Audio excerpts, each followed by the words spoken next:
Let us pray. Almighty God, who in wisdom and goodness have appointed the office of leaders and parliaments for the welfare of society and the just government of the people, we beseech you to behold with abundant favor as your servants whom you've been pleased to call to the performance of important trust in this republic. Let your blessings descend upon us here assembled, and grant that we treat and consider all matters that shall come under deliberation in so just and faithful manner as to promote your honor and glory, and to advance the peace, prosperity, and welfare of our country and of those whose interests were committed to our charge. Amen.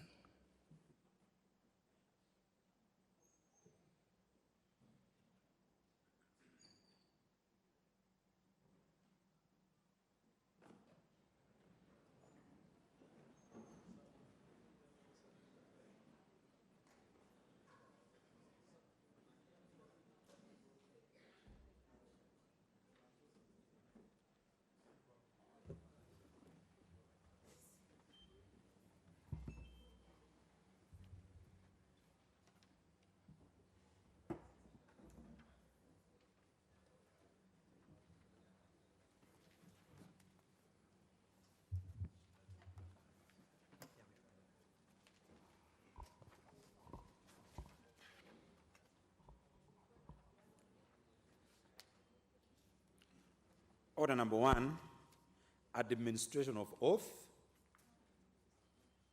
Order number 2, communication from the chair.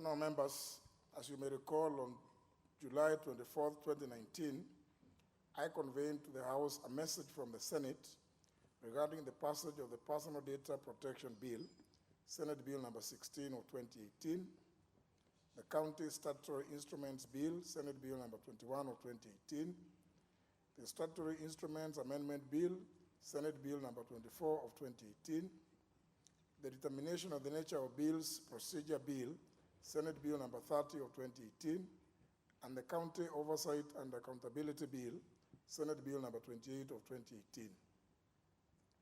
Honourable members, following first reading of the said bills on 25th of July 2019, I did undertake to pronounce my opinion with respect to the money bill effects of the bills pursuant to Standing Order number 143, subsection 2, which provides, and I quote, following first reading, the Speaker shall within reasonable time pronounce his or her opinion contemplated under Article 114, Clause 2 of the Constitution, close the quotes.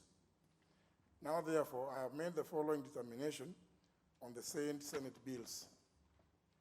Number 1, the County Statutory Instruments Bill, Senate Bill number 21 of 2018, the Statutory Instruments Amendment Bill, Senate Bill number 24 of 2018, and the Determination of the Nature of Bills Procedure Bill, Senate Bill number 30 of 2018, do not fall within the meaning of a money bill. As such, they may proceed for second reading in the same manner as a bill originating in the National Assembly as provided for under Standing Order 143, Clause 3. In this regard, the County Statutory Instrument, Senate Bill number 21 of 2018, the Statutory Instruments Amendment, the first one is the County Statutory Instrument Bill, Senate Bill number 21 of 2018, and the Statutory Instruments Amendment Bill, Senate Bill number 24 of 2018, shall stand referred to the Committee on Delegated Legislation. On the other hand, the determination of the nature of bills, Procedure Bill, Senate Bill number 30 of 2018, will stand referred to the Departmental Committee on Justice and Legal Affairs for consideration. Number 2, the Personal Data Protection Bill, Senate Bill number 16 of 2018, and the County Oversight and Accountability Bill, Senate Bill number 28 of 2018, money bills within the meaning of Article 114 of the Constitution. They therefore stand referred to the Budget and Appropriations Committee for consideration and advice on the manner in which the House ought to proceed with these bills, pursuant to the provisions of Article 109, Clause 5, and 114 of the Constitution, then together with our Standing Order number 143. Honourable members, the House is thus accordingly guided. I thank you.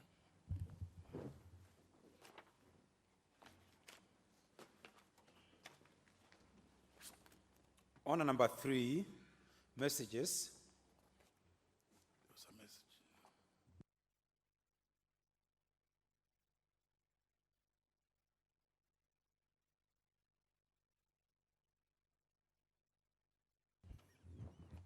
There is a message from the Senate which is just being dropped. I looked at it. Order number 4, petitions.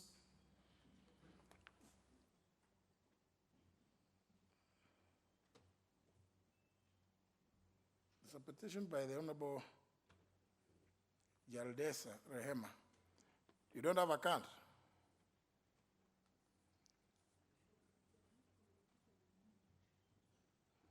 No, don't. I said you deal with it. No. Now, these are the consultations I said I don't want.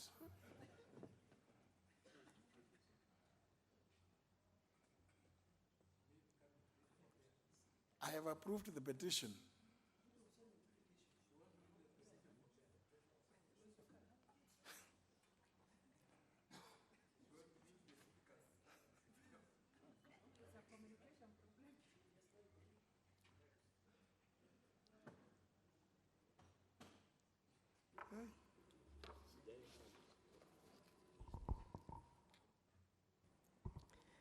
Thank you, Mr. Speaker. I apologize for that. Mr. Speaker, I, the undersigned, would like to read a petition regarding the land dispute between the residents of Brad, Isiolo County, and the Kenya Defense Force School of Infantry. And it goes like this, Mr. Speaker.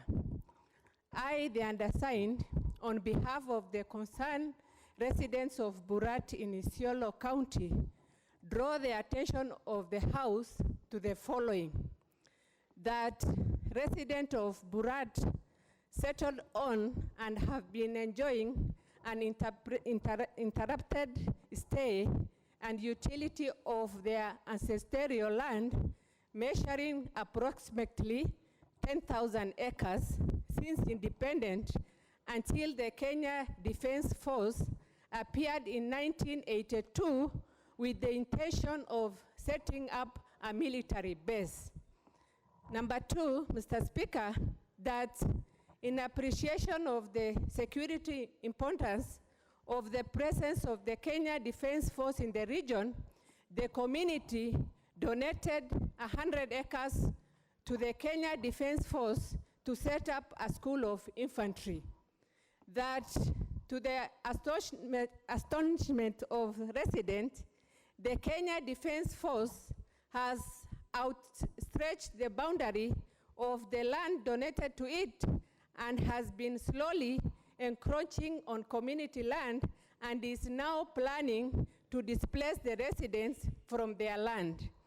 That the Kenya Defense Force School of Infantry has been laying claim to 10,000 acres of land in Burat in Isiolo County, currently occupied by over 30,000 residents, including approximately 3,000 peoples, spread across 8 public primary schools and 2 secondary schools. That the land in question is a community land owned in trust by the county government of Isiolo, and therefore there is no record with the county government or the de facto Isiolo County Council to the effect that the Kenya Defense Force owned the said land. That on 15th August 2019, the Principal Secretary of the State Department of Defense issued a 1-month notice to the residents to vacate their non-astroterial land or face forceful eviction. That during the 11th Parliament, the Department Committee on Land visited Buraj to investigate the dispute between residents and the Kenya Defence Force, but a report of the investigation was not tabled in the House by the time the term of the Parliament ended. That the National Land Commission visited the area 3 years ago and agreed that status quo be maintained, whereby the Kenya Defence Force will only occupy the 100 acres donated by the community, and the community will retain the remainder of the entire ancestral land. That considering the nature of the disputed lands, making it a breadbasket for Isiolo, and residents have been practicing small and large-scale farming, the impending eviction will disrupt their economic activity, subjecting them to impoverishment and create conflict over the resources. That the land was also identified as part of Vision 2030 government blueprint, and currently an abattoir contracted by the Ministry of Livestock is operating on the disputed land. That both the county and the national government have heavily invested in infrastructure development on the land, including 2 dispensaries, 3 boreholes, and 2 dams that provide water to the community. That the matter in respect of which this petition is made is not pending before any court of law or any constitutional or legal body. Therefore, your humble petitioner pray that the National Assembly, through the Departmental Committee on Land, intervenes through the relevant ministry with a view to causing withdrawal of the eviction notice until the dispute is investigated by the relevant authority and resolved. That intervenes through the Ministry of Land and the National Land Commission to ensure that the disputed land speedily adjudicated and surveyed with a view of ensuring that residents' rights to their community land is safeguarded. And your petitioner will forever pray. Thank you, Mr. Speaker.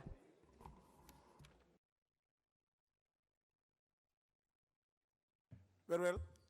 I'm not seeing any interventions, save one belated one. I don't know whether it is for purposes of clarification on this one. There are there being no, is it you want to comment on this? Yes, Mr. Speaker. Very well, proceed. Yeah, Mr. Speaker, a number of petitions now have been brought before the House, and particularly to do with land and where also defense forces have been involved. This is something that, Mr. Speaker, is becoming very common. We very soon are going to have disputes, conflict between our own institutions and the people of Kenya. It is important that this matter be given attention. We recently had another petition like this, Mr. Speaker, and another one before that. So let the National Assembly put its feet down, resolve the issues to do with the land, particularly where it involves our military. This is going to help us, Mr. Speaker, to ensure that we don't get into disputes and conflict unnecessarily. I thank you, Mr. Speaker, and support the petitioner.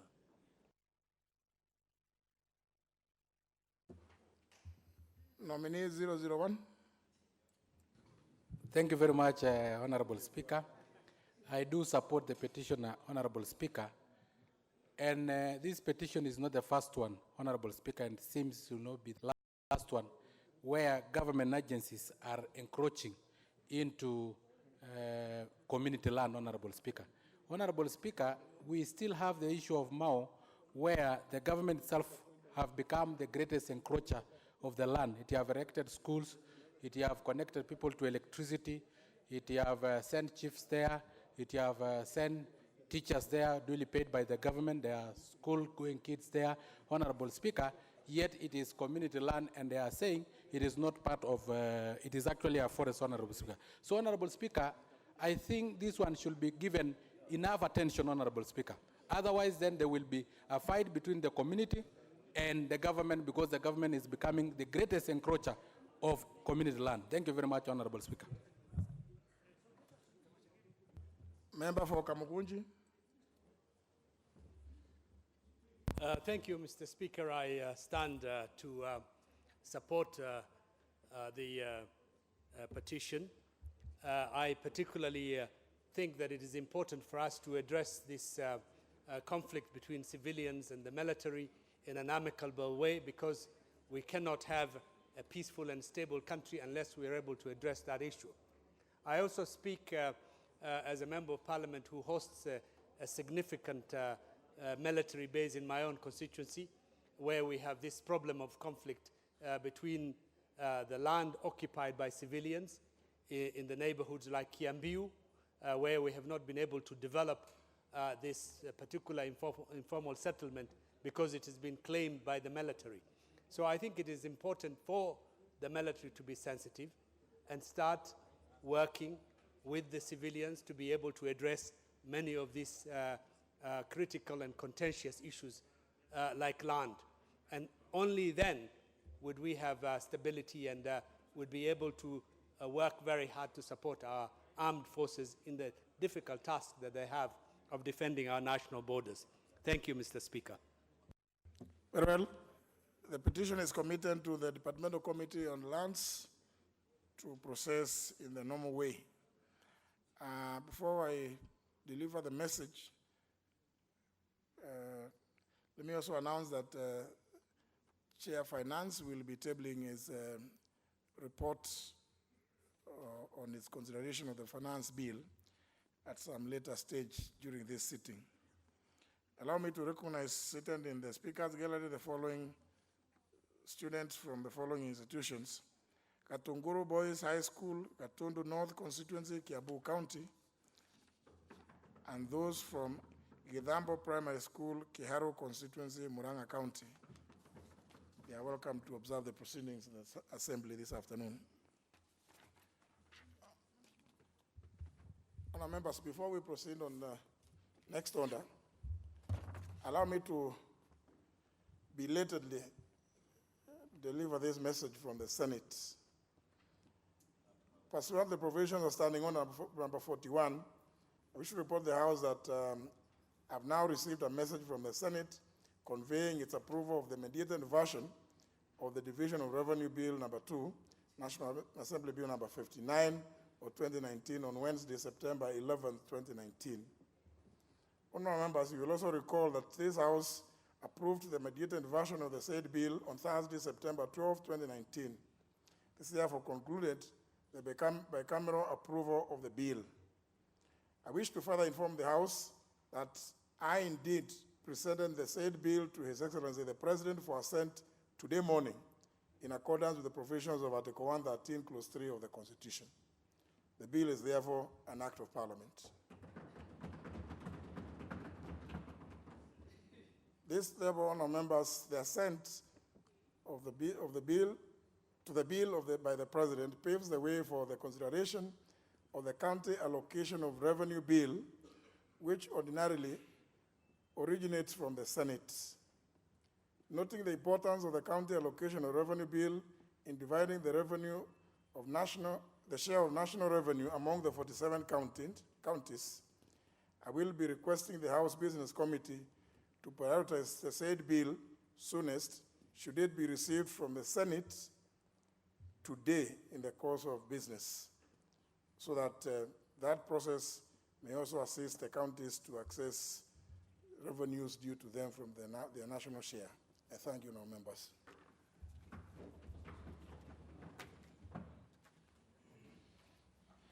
Order number 5, papers. Leader of Majority. Honorable Speaker, I beg to lay the following papers on the table of the House today, Tuesday, September 11, 2019. The report of the Auditor General on the financial statements of the Bomet University College for the year that ended 30th June 2018 and the certificate therein. 2, the report of the Auditor General on the financial statements in respect of the following constituencies for the year that ended 30th June 2018 and the certificate therein. Molo constituency, Lafey, Galole, Malava, Dadaab, Bura, Likuyani, Umias East, Elama Ravine, Nakuru Town West, Gilgil, Kilgoris, Narok North, Njoro, Ainamoi, Ndaragwa, Mogotio, Tiati, Baringo South, Narok East, and Naivasha.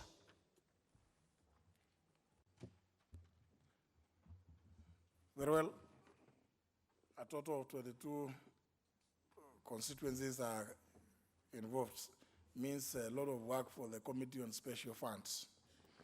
Next, report by the Chairman of the Departmental Committee on Education and Research.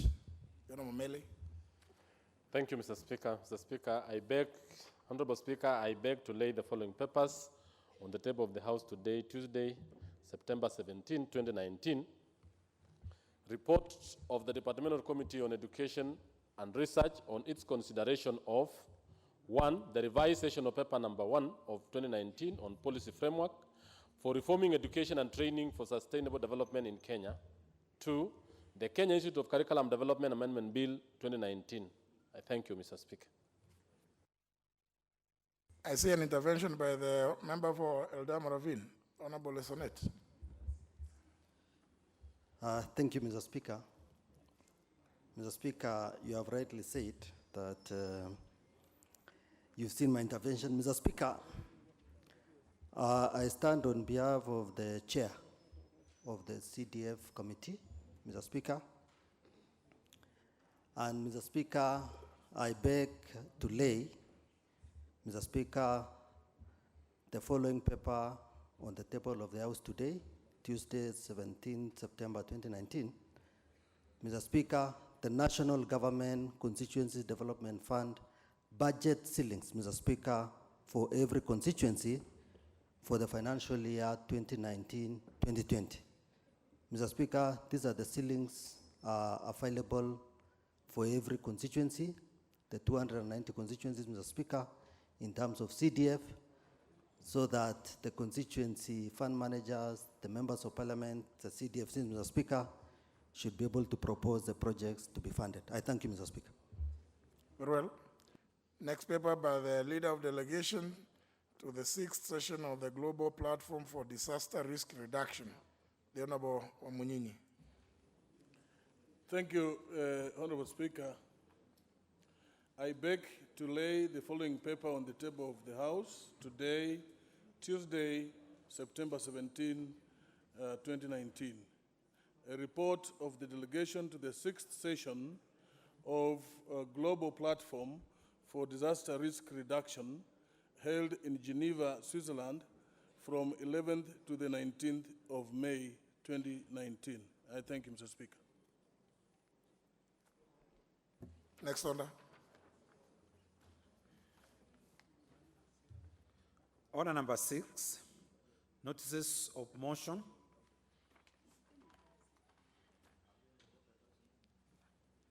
Honorable Mele. Thank you, Mr. Speaker. Mr. Speaker, that this House notes the report of the Departmental Committee on Education and Research on its consideration of the revised session of paper number 1 of 2019 on the policy framework for reforming education and training for sustainable development in Kenya, laid on the table of the House on Tuesday, September 17, 2019, and adopts the session of paper number 1 of 2019, revised, on the policy framework for reforming education and training for sustainable development in Kenya. I thank you, Mr. Speaker. Well, Honorable Omunyinyi. Thank you, Mr. Speaker. I beg to give notice of the following motion, that this House adopts the report of the delegation to the 6th session of the Global Platform for Disaster Risk Reduction held in Geneva, Switzerland from 11th to 19th May 2019, laid on the table of the House on Tuesday, September 17, 2019. Thank you, Mr. Speaker. Next order. Order number 7, questions and statements. First question by the member for nominated member, the Honorable Nashri Sahal Ibrahim.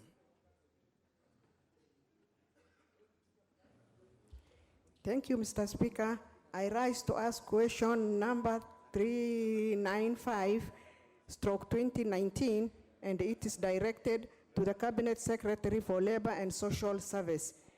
1, why are the lower cadre staff in Wajir Special School for the mentally handicapped and the Wajir Girls Boarding School in Wajir County remunerated below the minimum recommended wages? 2, are there any measures in place to ensure the wages for all staff in lower cadres working in all government schools are harmonized and are in line with the regulations relating to maximum wages in Kenya? Thank you, Mr. Speaker. Question to be responded to before the Departmental Committee on Labor and Social Welfare. Next question by the member for Rabai, Honorable Kamoti Mwamkale. Thank you, Mr. Speaker. I rise to ask question number 396 of 2019, which is directed to the Cabinet Secretary for Interior and Coordination of National Government. 1, what is the validity of the order banning cultural overnight vigils and celebrations, popularly known as Disco Matanga, in Kilifi County by the national government and particularly in Rabai constituents? 2, what measures has the ministry put in place to ensure security is provided during the cultural celebrations to enable communities give their departed kin deserving send-offs in line with their cultural and traditional practices? Thank you, Mr. Speaker. What was the origin? What is the cultural name, apart from Disco Matanga? The original cultural name to this particular celebration? Thank you, Mr. Speaker. You see, Mr. Or it's a way of honoring the departed. Yeah. What was the original? There must have been another name for it. This must be very recent, Honorable Kamoti. Mr. Speaker, what happens is every community has a way of celebrating their dead. And in Rabai and in Kilifi, what happens is when one dies, particularly on the eve of his burial, people celebrate with the dead overnight. These overnights are vigils where dirges are sung. If we have gospel bands, they play till morning. And this is what the minister put together and called Disco Matangas. Otherwise, these are traditional practices which have been there ever since to honor the dead. So, in short, this is what they call Disco Matanga, but they are actually traditional practices which have lived with us. So, in the banning order, the Cabinet Secretary referred to them as Disco Matanga. They were called Disco Matangas by the CS, and that's why I'm using this term. Otherwise, these are honorable ways of mourning. Yeah, I think you'll be right. That's why I wanted to know whether that is the language used in the banning order.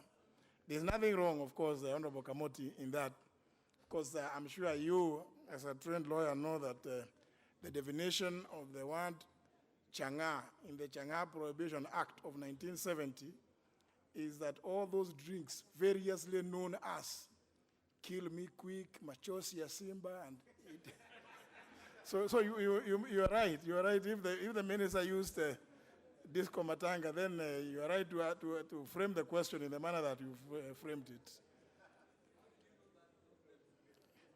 But that is you read the Chang'an Prohibition Act, the definition section. That's what it says. Kill me quick, machozi ya simba, kangara, many names. But they say appropriate, variously known as. So you can call it any other name, it will still apply. So I think you're right, Honorable Kamoti. The question will be responded to before the Departmental Committee on Administration and National Security. The next question is by the member for Gishogo, who has written to request that it be deferred to some other time when he is able to be in the chamber. He is engaged in other constituency matters. The next question is by the member for Butere, the Honorable Tindi Mwale. Thank you, Mr. Speaker. Mr. Speaker, I rise. Sorry, is somebody has a point of order? Member for Mvita, what is your point of order? Actually, it was my apologies, Mr. Speaker. It was not a point of order. It was I had wished the issue of disco matanga because I saw a lot of people, a lot of members had started agitating, and I think it is important. It is important, Mr. Speaker, two things. One, that we respect the cultures of others, but more importantly, Mr. Speaker, is that us ourselves respect our own cultures. And I think what initially started as a rightful way of the tribes to try and give a befitting send-off has now been turned. And I'm aware as well that of a number of leaders from those areas have actually claimed that one of the major reasons why there's early childhood pregnancies has been caused by this. And the reason is because of that we ourselves have tarnished our own cultures. So what was once good has ended up now being something else. And that is what my input wanted to be, Mr. Speaker. Now, honourable members, there are so many of you who want to intervene. Honourable Asheli. No.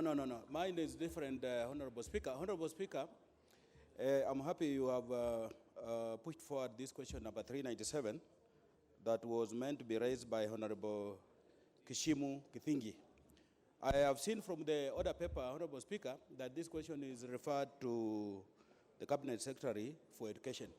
I was just going to request that as we wait for Honourable Kishimu to come, we need to review whether this would actually be the Minister for Education or Minister for Water. Because, Honourable Speaker, I am a member of the Committee on Environment, and I have a very strong feeling that this question is more of Cabinet Secretary in charge of water than the Cabinet Secretary in charge of.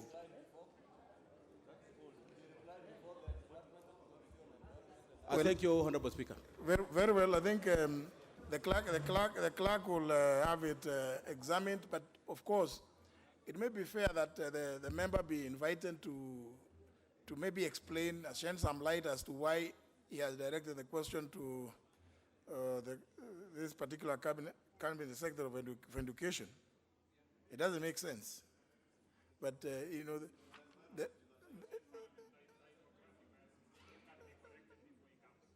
that's why the clerk will look at it and then realign it.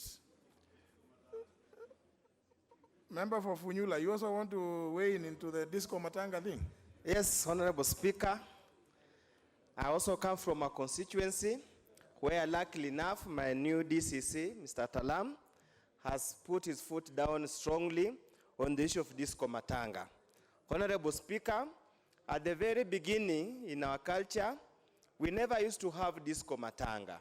We used to have cultural practices that were done respectively to honor the dead, especially the aged in the community.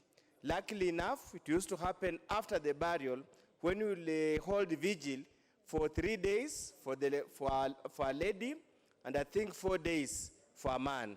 But what we are having now is indeed the cause of such high teenage pregnancies, school trans, and very many other social ills in society. The other day, Honorable Speaker, just as a comical relief, a parent approached me. They had gone with the son who is in Form 3 and the mother and the father for a disco matanga, and they broke into the house, stole uniform, school books, and everything pertaining to education.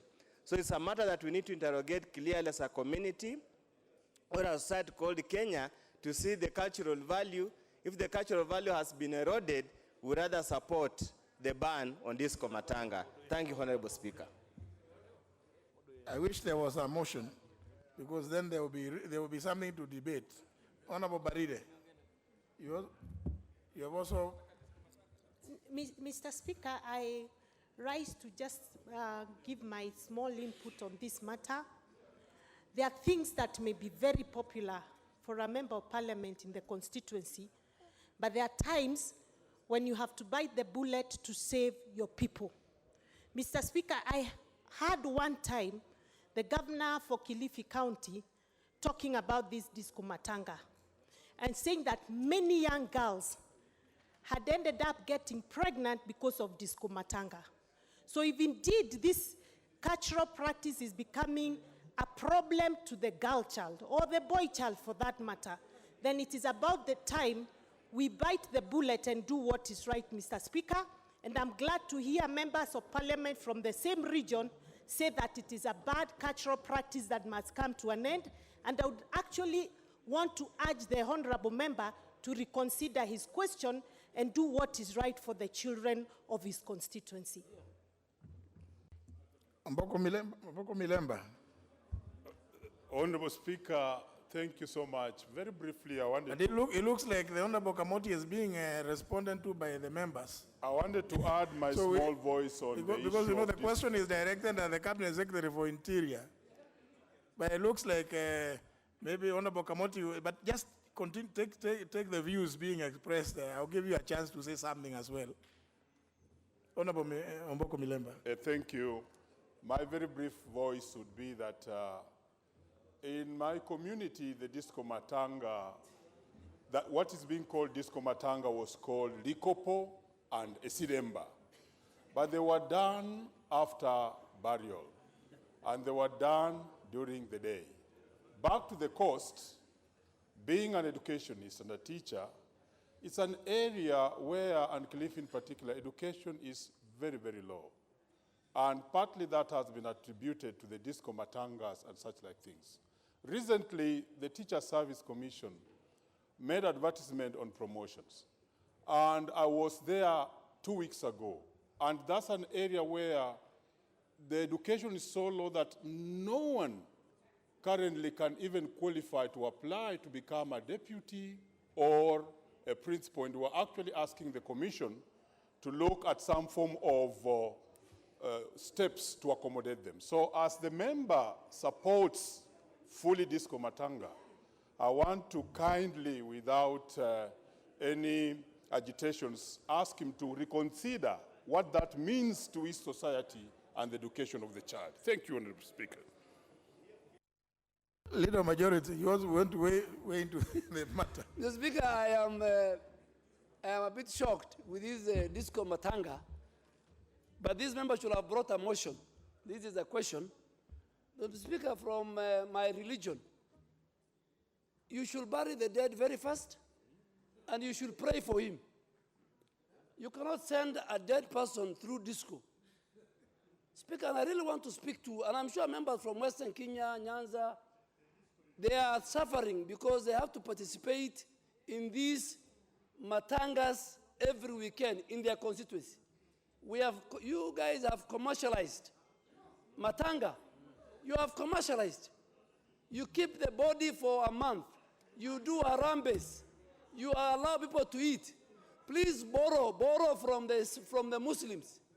If somebody dies right now in my constituency, Mr. Speaker, before 4 o'clock he has been buried. And I'll be informed. Now what is happening in Kilifi, Speaker, you know, sometimes you borrow from other best practices. And best practice from the Islamic religion. Speaker, and members are not talking here. Their pocket is drained because they have to attend over 20 burials every weekend. Speaker, now, this disco, And this disco has been turned into where young girls are impregnated, yes, where they drop out of school. So, Mr. Speaker, I think the clergy and the leadership, you need to borrow from the Islamic teaching. When you pass on, you need prayers. You need prayers. Please learn from the Muslims. Do not, keep a body, don't go around with it. Sometimes, in fact, politicians fight in the burial. So all these things you are saying is not in the scriptures, it's not in the Bible. And please respect the church. You have never seen a Muslim politician addressing in Jamia Mosque. I sit at the back. I don't address at Jamia Mosque. You will see none of us, and even Mheshimiwa Sharif Nasir, you have taken politics to the church.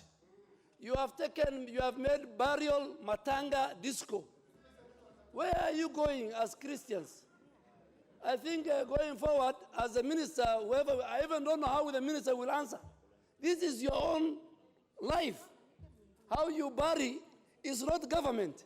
Mr. Speaker, this member is asking the question, the wrong person. The minister cannot answer how you bury your dead. How you bury your dead is in the scriptures. It's in the Bible and it's in the Quran. Please, you learn from your neighbors. You learn from the best practice. Learn from us. Bury the dead as fast as possible within 24 hours. Stop the matanga disco.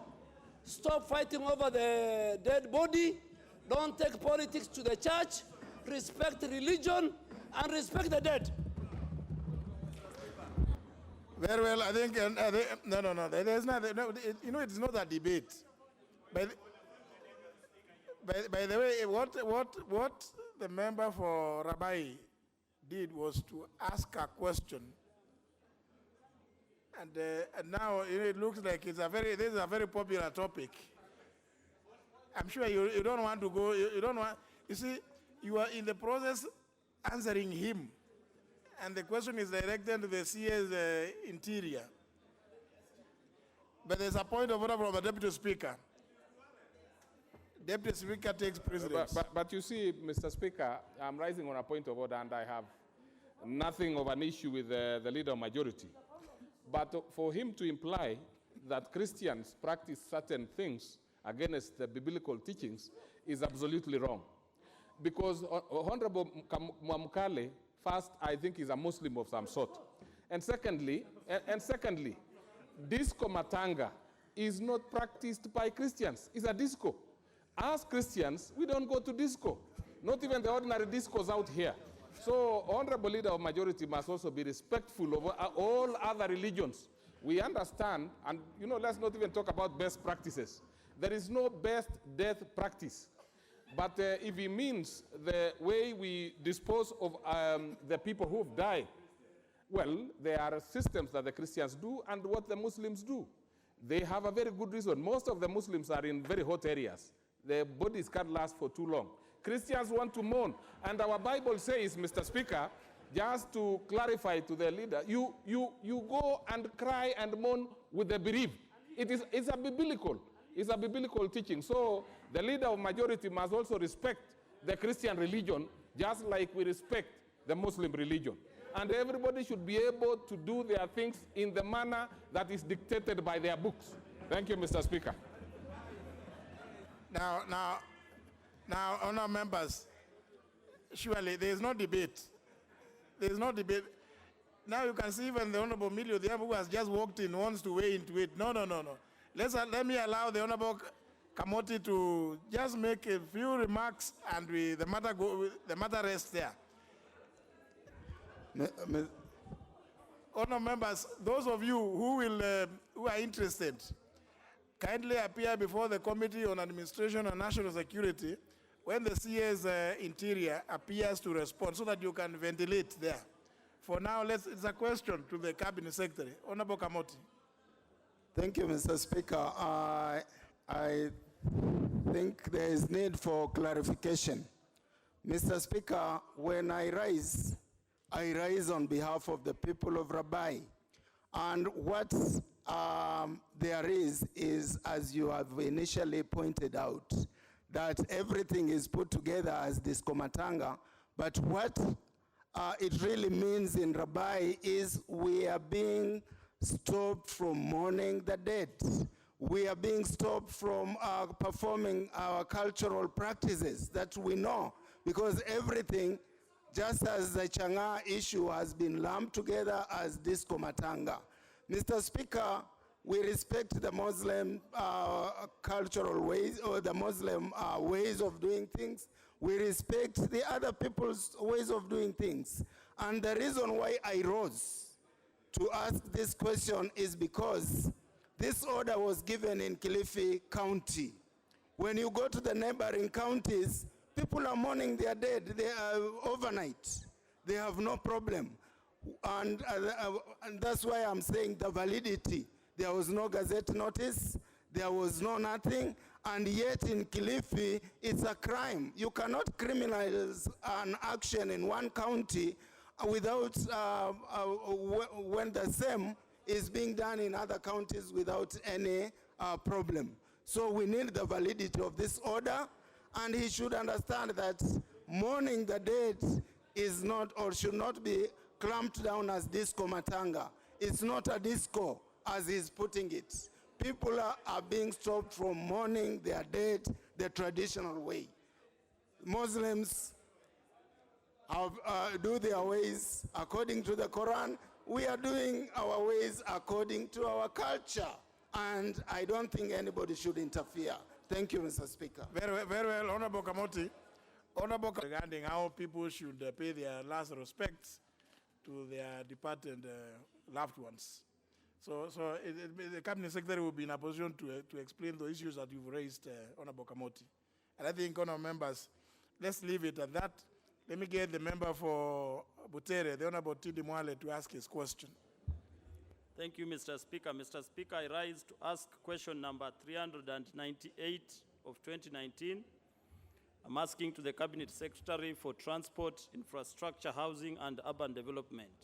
Roman 1, how will the construction of an interchange at the junction of Outer Ring Road and the Thika Superhighway at the GSU roundabout ease traffic congestion at the busy highway and Outer Ring Road? Roman 2, how much will the project cost once completed? Thank you, Mr. Speaker. Question to be responded to before the Committee on Transport, Public Works and Housing. The next question is by the member for Tessa North, Okukaunya.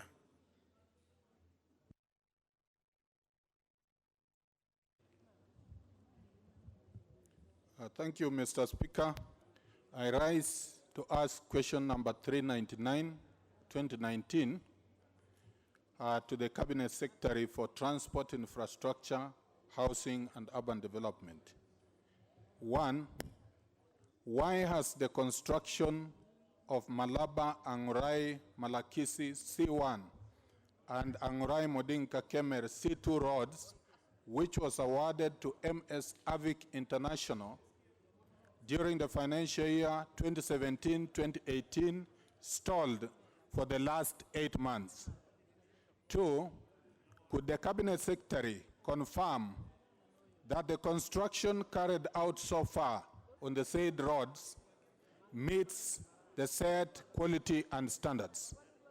3, what steps is the ministry taking to ensure that the construction of the 2 roads is completed soonest possible, considering that the contract period for the construction has since expired?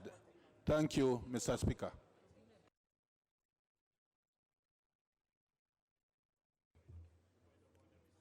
Very well, the question will be responded to before the Transport and Public Works and Housing Committee. Yes, Honorable Pukose, what's your point of order? Thank you, Honorable Speaker. Honorable Speaker, last week on Thursday, I seeked a statement from the chair of the Departmental Committee on Internal Security on an issue where police officers under the command of the Endebe Sub-County Police Commander forcefully evicted residents of Molem. And the majority leader gave an assurance that it will be responded today. I'm aware the chair of the internal security is around.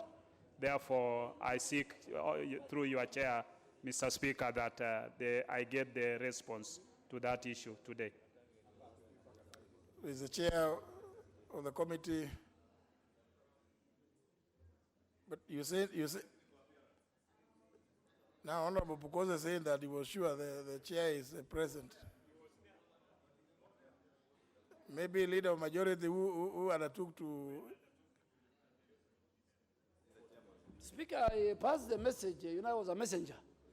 I passed the message to the chair and the Minister of Interior, but he was here a few minutes ago, but I'll make sure tomorrow he gives an answer. The Speaker, I don't know what this member is doing. He's taking photo of me in the chamber. Member, yeah. It's not allowed. And you know, I'm not sure whether he's sending it to my enemies or he's recording me. You can get the answer. But Mr. Speaker, I'll tell the chair to bring the answer tomorrow afternoon. You know, he's a good friend of mine, but I don't know why he's taking my photo. But we'll discuss why later. Honourable members, particularly the chairpersons, I don't know how many times I need to say this. If the chairperson or chairman or chairwoman of a committee is not present at this point when you know you should expect that there could be a request for a statement or a question or a statement that can be responded to on the spot. If for one reason or the other the chairperson is not or chairman is not present, please make sure that your vice chair is in the chamber. Otherwise, I think then we should just overhaul the leadership. Because it is not right. It is not right that a committee which has got a chairperson, a vice chair, is totally unrepresented by both of them when the House sits in the first hour. The first 1 hour. Usually, even if you go to records, you'll see the first 1 hour. At least, even when you used to have ministers, there would be the minister or the assistant, or some alternate from the cabinet. So that the Honorable Paul Koinange and the Honorable Waluke cannot both be absent, or at least depute any of the ranking members that may be present to respond. I mean, it is very frustrating that because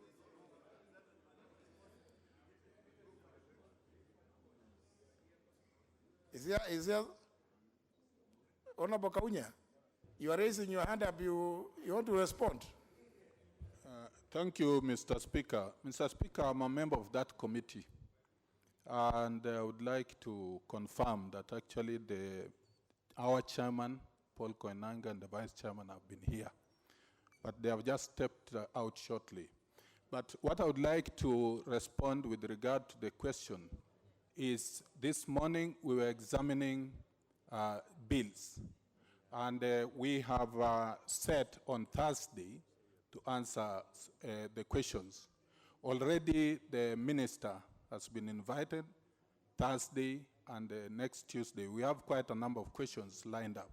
So I believe after that we'll be able to, our chairman will be able to provide the answer. Thank you, Mr. Speaker. But remember now, this was a request for a statement, and therefore, Honorable Kaunya, make sure that this is one of those to be where the Cabinet Secretary will provide you with a statement. The statement will not be given before the committee. There's a difference between question and statement.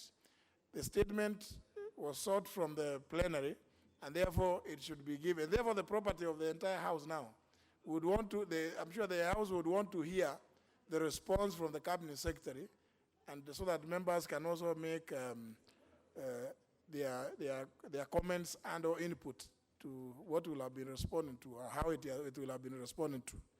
So make sure that it is one of those ones that then should be available for delivery on Thursday afternoon.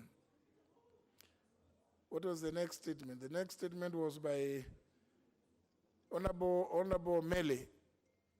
You wish to make some requests. Thank you, Mr. Speaker. Mr. Speaker, there was a request by Honorable Joyce Korir, MP Bomet, last week, that the Minister of Education, or the CS Education, issues a statement on the demise of a Standard 6 child of Kabiangek Primary School. Honorable Speaker, as a Committee of Education, we transmitted that to the CS, and up to today, we haven't gotten a full information on the same, and we have asked Mr. Speaker that allow the CS has also communicated to us that we will give a full information on the same by Thursday. The reason I'm doing so, Mr. Speaker, is that I had made a commitment before the House that I shall bring the statement to the House today.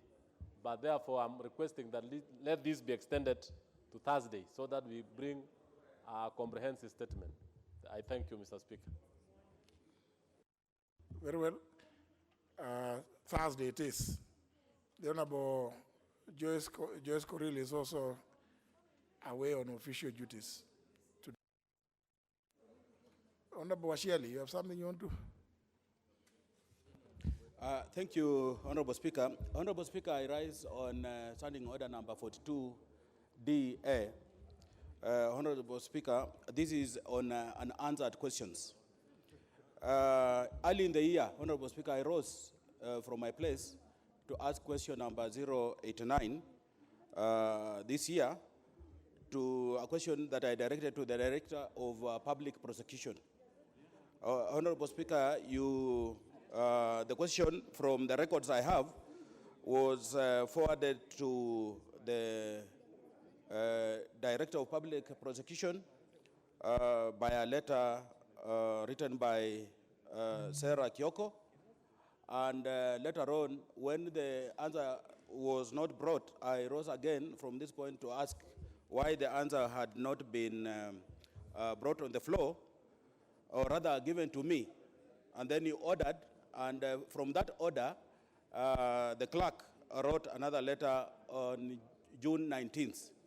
I want to confirm, Honorable Speaker, that to date I have not received this answer. And I'm actually wondering whether the Director of Public Prosecution is operating above law, because I don't think it's fair that you could keep such a question for this long time. I thank you, Honorable Speaker. Yes, indeed, the written reply which you sought ought to have been provided to you and a copy to the clerk. And since, as you say, and I've seen the letters that the clerk has written, the clerk do one final letter, reminder to the Director of Public Prosecutions that he is required within the next 7 days to provide that written answer, failing which we will look for a way of inviting him, since this is it's not before a committee. We'll have to devise a way of dealing with strangers in plenary. It's one of those things that Procedure and House Rules Committee, as well as this plenary, should address. How do we deal with strangers whom we want to hear responses from here in plenary? And this is because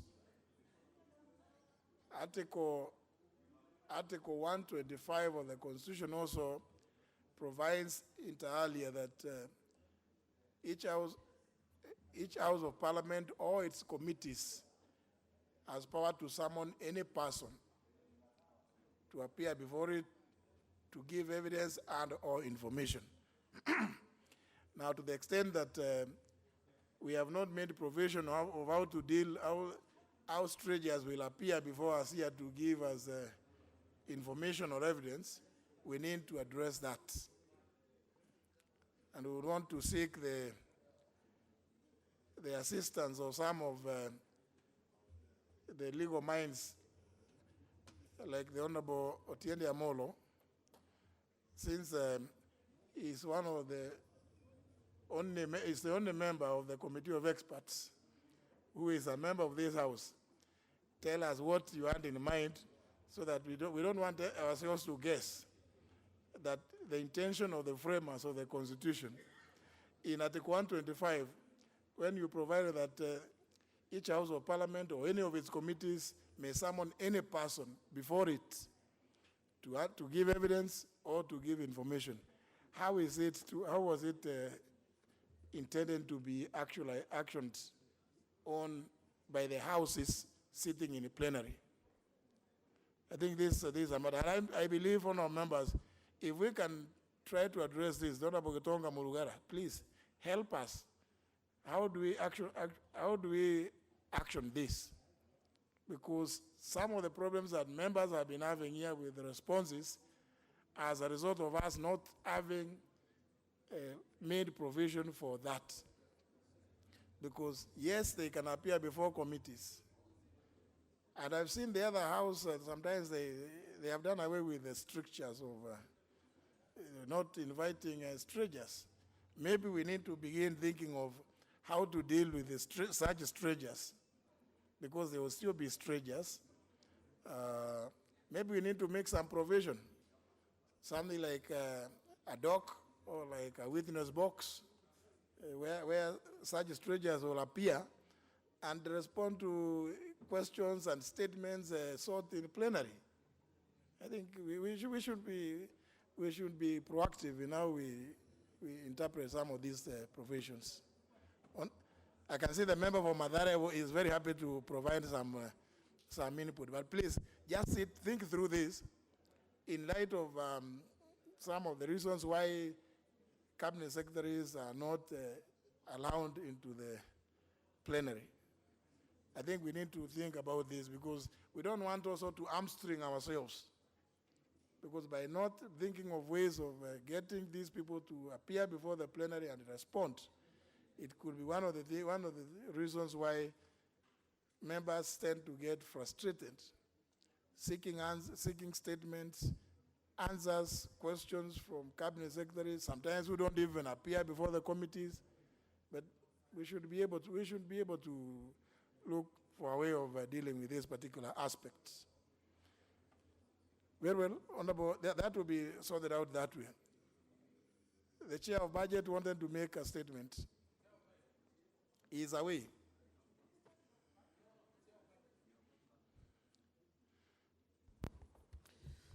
Sorry, Honorable Speaker, I was consulting with the Deputy Speaker and Leader of Minority. Honorable Speaker, I beg to read the following statement. That, Honorable Speaker, as you are aware, the Liaison Committee and the Budget and Appropriations Committee held a post-budget conference on 14th September 2019 at the White Sands Hotel in Mombasa. The main objectives of the conference, Honorable Speaker, were to review the weaknesses and strengths in processing the financial year 2019-2020 budget, and devise strategies for effective oversight and monitoring implementation of the financial year 2019-2020 budget. The facilitators of the conference were drawn from the Parliamentary Budget Office and the Directorate of Committee Services. Honorable Speaker, during the said conference, the following resolutions were made. One, that there should be a close link between the budget policy statement and the annual estimates. Two, the Parliamentary Budget Office to provide details of what is needed by departmental committees when considering quarterly reports, and ensure that committees' work plans include the pre-budget and post-budget conferences. Honorable Speaker, one of the outstanding issues identified in the conference is weakness in the oversight of budget implementation. While budget formulation and approval has been largely successful, oversight on budget execution, which refers to monitoring of various performance targets and outputs, has largely been inadequate. Further, Kenyan citizens require to see development projects being implemented and essential services being provided to them in line with the approved budget. Equally, the National Assembly has a central role of ensuring that services and projects for which monies were appropriated by this House through the Appropriations Act are equally delivered to the citizens. However, effective delivery of services requires regular monitoring by committees to address the slow pace of implementation of development projects, stalling of projects, lack of achievement of the planned targets, and misappropriation of funds. Honorable Speaker, if you allow me to just re-emphasize that particular point, that effective delivery of services requires regular monitoring by committees. Honorable Speaker, those committees are just what, Honorable Speaker, you are referring to here when you spoke about the presence of chairs and vice chairs of committees, at least the first 1 hour to address questions and statements in the House, Honorable Speaker. And goes, Honorable Speaker, to the business that we transact in committees of the House. And therefore, I want members to take note of the role that we are called upon as honorable members of this House, Honorable Speaker, and as legislators whose the three principal roles that we have been given under our Constitution, Honorable Speaker, one of them is oversight besides representing our people, that we must indeed take up that role of oversight, more so within our committees, and more so the oversight of the implementation of the budget that we approve in this House, Honorable Speaker. And I know many chairs of committees are aware of the issues that are there in terms of implementation. Honorable Speaker, to enable this process, departmental committees will be required to undertake oversight and table status reports on budget implementation at the end of every quarter.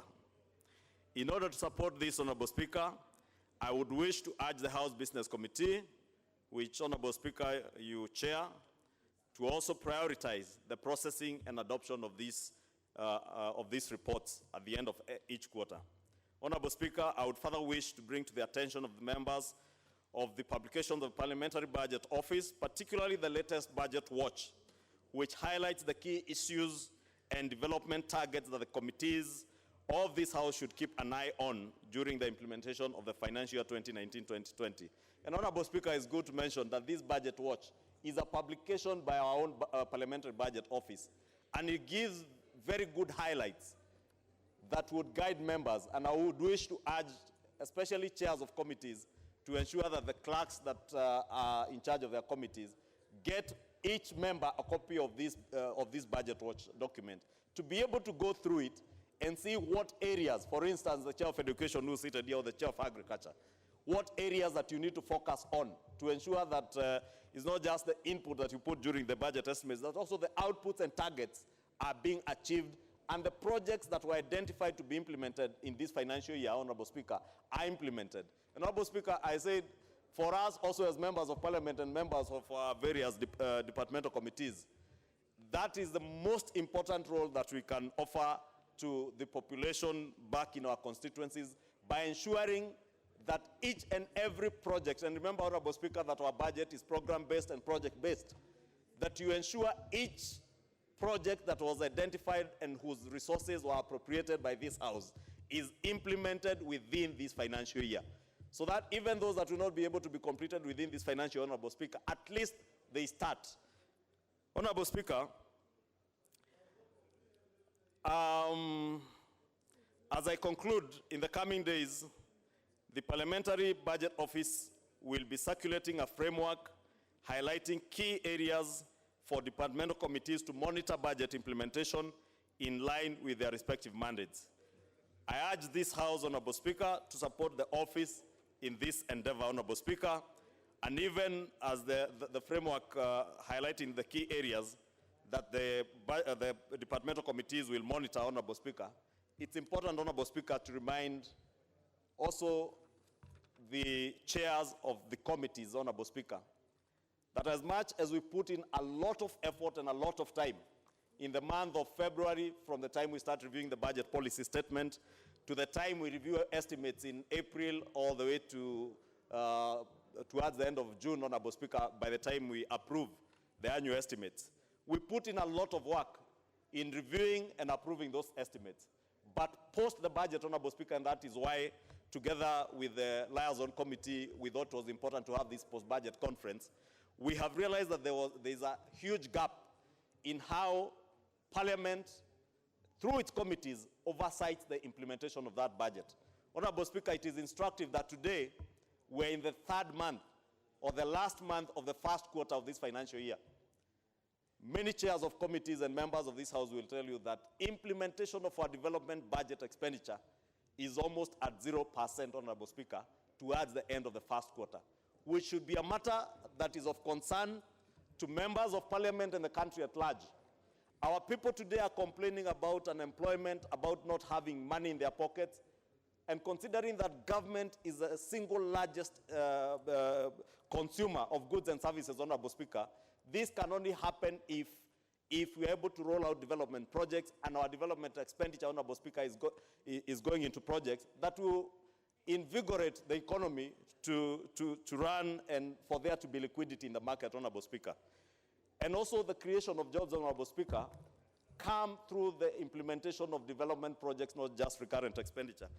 I am aware, Honorable Speaker, that in the coming few weeks, maybe, after we pass the CARA bill, the CARA Act that, as you mentioned earlier this afternoon, hopefully will be before us maybe by tomorrow. Once that is done, Honorable Speaker, we have already created a gap in our budget estimates of about 6.5 billion from what we passed in the Division of Revenue bill that we adopted this last week. And let me take this opportunity to thank His Excellency the President for assenting to that bill, the right version of the Division of Revenue bill with the correct date of 1st July, not the other one, the altered one from the other House. And I thank the President for assenting to the right version of the bill. Honorable Speaker, I was saying that whole of 6.5 billion shillings may necessitate cuts in our budget estimates as we passed in April. But it's important for chairs and members, chairs of the departmental committees and members, to check that, Honorable Speaker, as we have raised concerns in all our budget reports in the last 2 or 3 successive years, Honorable Speaker, to ensure that budget cuts do not come to cut the development vote of our budget, that we truly focus on the recurrent expenditure, because there is still a lot of wastage, Honorable Speaker. And why I'm overemphasizing, Honorable Speaker, on the issue of oversight of budget implementation. We have talked today, Honorable Speaker, on issues to do with Punguza Mzigo and other referendum issues or other endeavors to change the Constitution. One of the principal targets by members of the public out there is Parliament. Why, Honorable Speaker, we become a target, and variously we always, as we transact business here, Honorable Speaker, we say even if you are to completely do away with Parliament as an institution, and we have some other form of democracy that doesn't have elected representatives, we'll probably only save less than 1% of our national budget. Our counties are consuming, with this division of revenue, about 30%, 30.5% of our budget, of our revenues, Honorable Speaker. Therefore, almost 70 to 80% of our budget is in the national government. But why we get bashed, Honorable Speaker, by the public is because we have been given a key responsibility as members of Parliament to oversight that very huge budget in the hands of the national government. How well we are doing that, Honorable Speaker, is a question that begs for an answer. And that is why I'm asking members of Parliament, especially through our committees, that we indeed take up the role of oversighting our budget after approval more seriously than we have been doing, Honorable Speaker. Because failure to do that, Honorable Speaker, we will continue being accused that we are gobbling up a lot of money, which is only 1%, Honorable Speaker. And as I said, even if you did away with Parliament, we would only save probably 1% of our national budget. but the very huge percentage of money that is being wasted in government, in the national government, Honorable Speaker, because we don't offer meaningful oversight in our committees, Honorable Speaker, especially on implementation of the budget. We wait and we have become a house, and I'm sorry to say this, Honorable Speaker, like the DCI and others who are chasing headlines. We have also reduced our parliamentary committees now to start chasing headlines. That we go to look for things in newspaper headlines to transact for in committees other than offering meaningful oversight based on the budgets that we pass in this House, Honorable Speaker, in June. Therefore, I want to urge, and more so chairs of our very good committees, Honorable Speaker, to take up this challenge. And I want to take this opportunity to thank a number of chairs who sacrificed their time over the weekend, and a number of their vice chairs. I hear the vice chair education saying vice chairs as much as he was not there. Oh, Kimunya was there. And especially those who are there, the vice chairs and the chairs, Honorable Speaker. But also, as you mentioned, Honorable Chair, there are chairmen and there are vice chairs who are not there, who are neither represented by even a member of the committee, and I think it is time, and it's something that should be handled by the liaison committee, the chair of the liaison committee, that even chairs and vice chairs of committees, and that is why we took liberty to involve even the vice chairs, so that we have a broad representation in that conference. Honorable Speaker, with that, I beg to urge the House, not just chairs of committees, to support the resolutions of that conference, and we take up our role in oversight of government development, mostly government development expenditure. Even as we go towards the supplementary budget, Honorable Speaker, I would beg that we look at where we can make savings from our current expenditure, Honorable Speaker. Because as the acting Treasury Secretary said last week, there are certain things that people can do without and not die in offices. People can do without flowers. People can do without training for a year or so. People can do without conferences for a year and still survive. But we cannot do without implementing development projects in our constituencies, in our counties, and in the country, development projects that will spur economic growth and ensure that our population not only have liquidity in their Speaker, but also that there is liquidity in the economy and there is job creation for our very vulnerable youth who are well educated but lacking in jobs. With that, Honorable Speaker, I beg to move.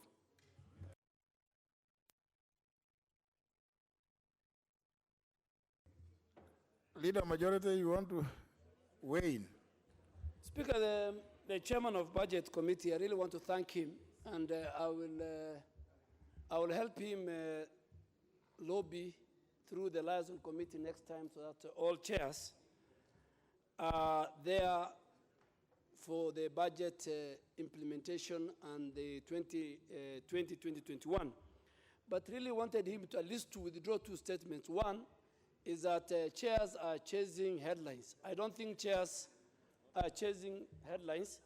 Neither is the DCI, who cannot defend himself here, does not use headlines to charge people. That was a bit careless on the part of the chairman of the Budget and Appropriation Committee. Those are independent institutions, and you know, maybe he is a second one. Maybe he's being, there is a plan to arrest him for certain crimes he has committed. Yeah, because he's saying he's trying to impute serious allegation that the DCI chases headline. Speaker, as a leader of majority, that statement is not in order, because we are talking about budget. We are talking about chairs who have never attended his meeting. I'm wondering how the DCI came in. But Mr. Speaker, on a serious note, the chair has invited his colleagues, and this is the beginning of the budget. And I'm sure the Senate today, they're in what they call Senate machinani. I have not found that in the Constitution.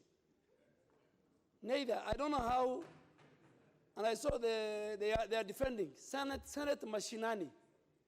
And the Kenyan people must be told how much is being used on that Senate machinani. and the Auditor General must speak to this matter. And I don't think they will come to my county, because if they come to a county, already they are in Kitui, and from what we are hearing, they got involved into the wars between the Senator of Kitui and the Governor of Kitui. And that is not what we can call Senate machinani, but the Senate should know that what the chairman is talking about is the budget 2021. It's already beginning. I think the public participation, the next few months, we will get the documents for the next budget. So even when we are going to deal with the division of revenue bill, it's not that people are waking up one morning. So the Senate must follow the budget 2020-2021 from now, from what the chair is saying. Secondly, Mr. Speaker, it's very important, I think, understanding what has allowed us. The money we appropriate to government, particularly the national government, the judiciary, and to parliament and the independent offices, by our respective committees, there must be an implementation and follow-up whether those monies have been used according to how the House have appropriated.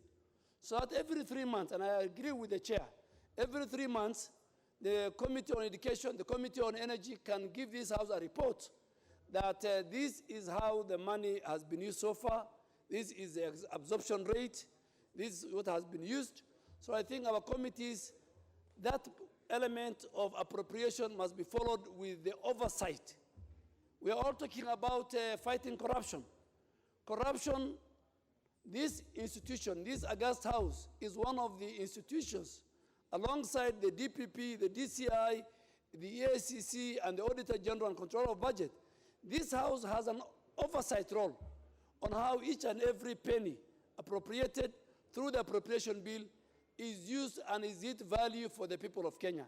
So I think chairs who were there in the meeting, I think the chair of Budget and Appropriation Committee is right that we must have 3 quarterly reports tabled and approved by the House and debated, so that even we don't give money, that agency, that department of government, that the absorption level is very low. Why do we give you more money if you cannot spend the one we have given you on behalf of the people of Kenya? So, Mr. Speaker, I think that is good. The chair did very well, apart from insinuating bad motives on the DCI and the chairs. And when he comes to my office, I will deal with that matter. Well, Honorable Jungwa, I want to just give 1 or 2 comments. That's just a difference of opinion. But I think, Honorable Chair of Budget, you have raised a very, very important point that I hope the chairs of committees, because every line ministry will present a budget to you, then programs, items. There will be some targets. Those budgets will be targeting certain activities. How many of those are achieved, and up to what level? I think it must be a concern of this House to interrogate. If you told us this is what you intended to achieve, how much have you in this respect? You intended to roll out, I don't know what programs, schools, hospitals, whatever the activity is. But we need to also go deeper now, not just read things about this item has been covered, because covered in which way?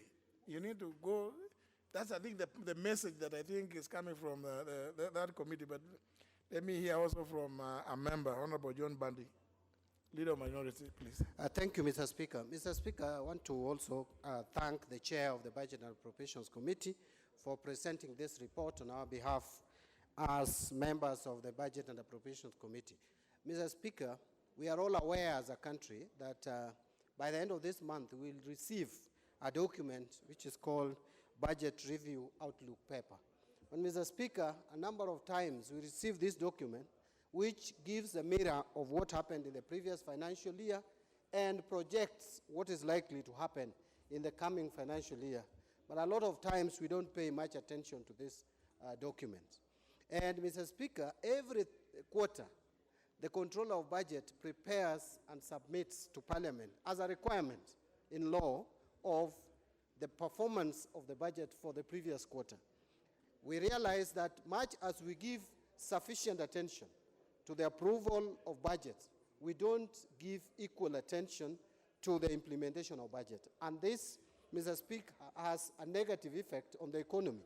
Like right now, Mr. Speaker, with the problems that we had, up to now, most government ministries, departments and agencies, including the county governments, are not spending the budget in development expenditure. We are only spending on recurrent expenditure.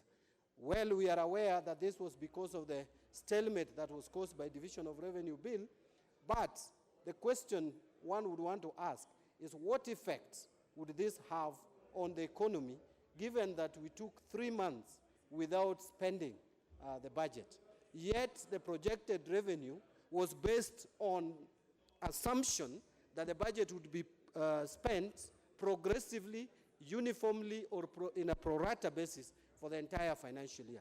Those who have done, who understand matters economics and finance, Mr. Speaker, and those who have knowledge of these issues based on experience like you, Mr. Speaker, will agree with me that the effect on the economy is disaster. Now, Mr. Speaker, having said that, I just want to highlight a few things. Why we had this meeting last weekend and what we agreed on. I just want to emphasize on what the chairman said, that we agreed as a budget committee that we are going to hold a conference, again, where we are going to meet with the chairs and vice chairs of all committees in this house, because we want committees to help this country. We want the committees to help this country in terms of the implementation of the budget, Mr. Speaker. The budget, we get the reports from control of budget. A lot of times it is financial report.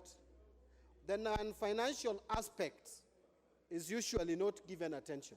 We want not just to see the percentages that the Ministry of Finance, the Ministry of Energy, for example, has spent 60% of the budget. No. What we want to see is exactly what you have said, Mr. Speaker, that the Ministry of Energy had programs for the year. Continuously, we want the departmental committees to be holding ministries, departments, and agencies accountable to explain how far they have gone with the implementation of the budget, so that the people of Kenya don't blame Parliament or National Assembly for sleeping on the job. Mr. Speaker, finally, even the Committee of Finance, there is something that I think we are not addressing as a house properly. The law is very clear, Mr. Speaker, that you cannot borrow money and spend it on recurrent.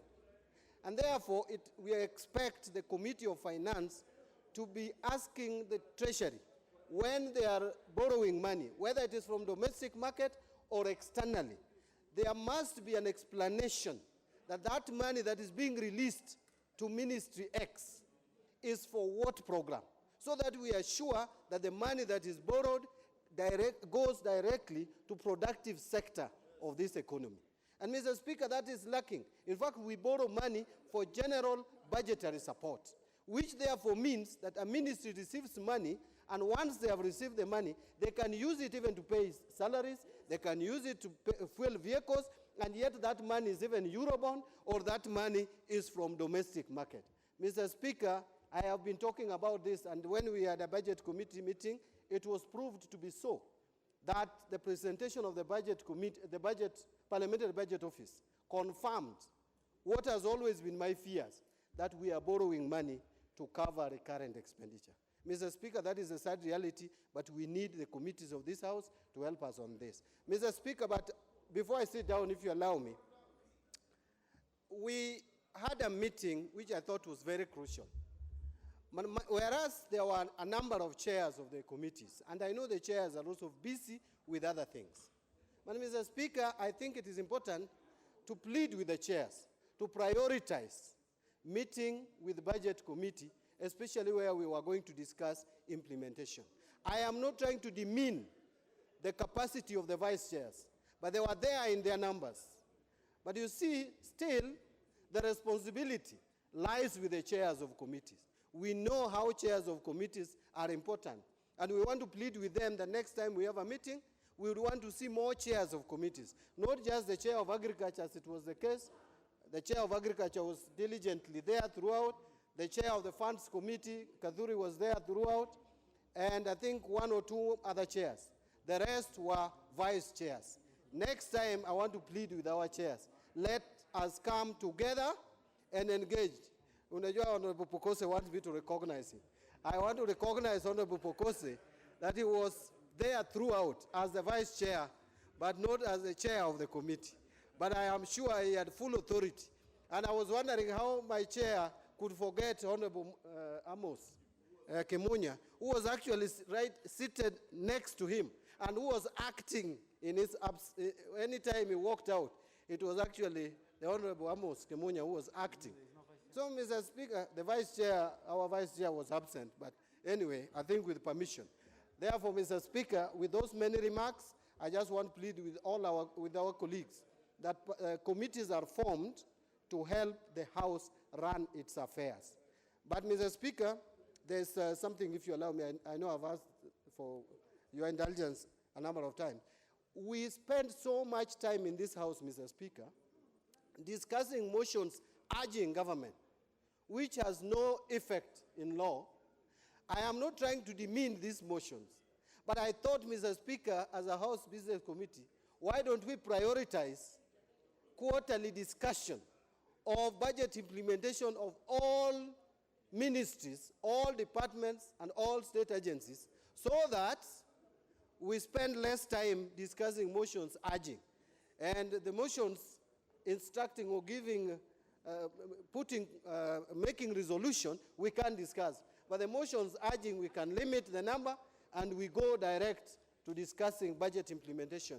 So that just the same way we discuss during the Committee of Supplies, we also have a period of time every quarter to discuss budget implementation. Thank you, Mr. Speaker. Well, that's a good suggestion. Honorable Eseli. Thank you, Mr. Speaker, for this opportunity. I also like to add my voice in thanking the Chair of Budget for what the statement he has given to the House. Mr. Speaker, I belong to the Health Committee, and the Chair of Budget has talked about monitoring and oversighting the agencies under our care. Mr. Speaker, we do that diligently. We do that diligently, and I'm happy the Chair also acknowledged that the committees worked very hard during the budget-making process, which we did, sometimes burning midnight oil and even missing going to our constituencies. But, Mr. Speaker, we presented our recommendations to the Budget Committee. None of them were taken up. In fact, one of the recommendations we had made, that some money was to be moved and put to paying personnel at Kenyatta National Hospital. This was refused, and recently those health workers went on strike. Mr. Speaker, I think the Budget Committee needs to also give the committees respect, because when we've done all that work, we've monitored this Ministry of Health. We know what's going on there, and we recommend that this money be moved from here to here where it's more necessary, and it's ignored. And Mr. Speaker, I think the outcome that they are saying they had very few chairs is just an outcome of the fact that the Budget Committee ignores chairs when they recommend things to the Budget Committee. Because if the chair of the Health Committee goes and recommends certain things that the committee has recommended vis-a-vis the Ministry of Health, and it's ignored, and it ends up with almost a national catastrophe that healthcare workers are going on strike at KNH. Yet this is something the committee had foreseen, and we had put it in that budget. So, Mr. Speaker, I think it's not good enough to say that why the chairs have not turned up. I suspect they are demotivated because the Budget Committee ignores the recommendations of committees, at least from the point of the Health Committee, where I sit, because that's what we have faced. And if that is to continue, then I'm afraid it will demotivate us, because whatever we recommend and the Budget Committee does not take it into consideration, then what are we there for? Because this is a budget-making house. It is not just a rubber stamp like the previous parliaments. Under the new constitutional dispensation, this is a budget-making house. Now, if the committee's recommendations cannot be put into consideration, then what does the Budget Committee want us to do? Attend meetings, with them, and then they don't implement what we recommend. I think we need to re-examine this, Mr. Speaker. Thank you, Mr. Speaker. Honorable Kimunya. Yes, thank you, Chair. Thank you, Mr. Speaker. I rise to support the statement made by the Chair for Budget, and indeed, it represents the deliberations of the conference. I'd also want to thank the clerk of the National Assembly for ably representing the leadership of the House and highlighting some of the issues, especially from an accounting officer perspective, so that it's not just us looking, but had an input from a live accounting officer. And want to just add on to what Honorable Badi did mention, that the agreement was not just a budget committee, a meeting of vice chairs and chairs, but including the accounting officers, so that there's concurrence and thinking across the board in terms of how the oversight will take place.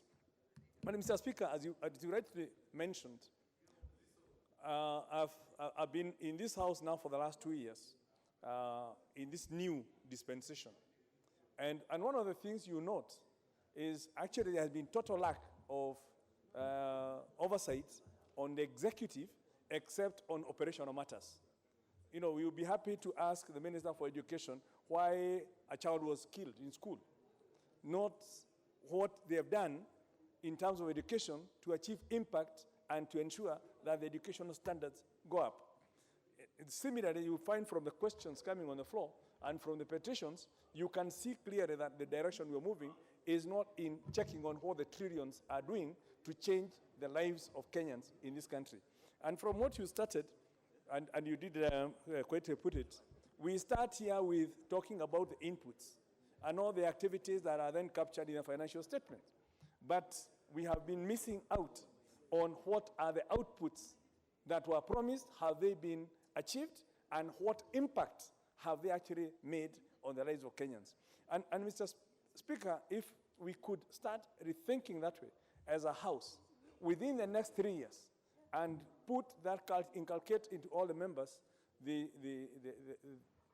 culture of actually now interrogating not just how much money has been spent, not just the absorption rate, but the money that has been spent, what impact has it had?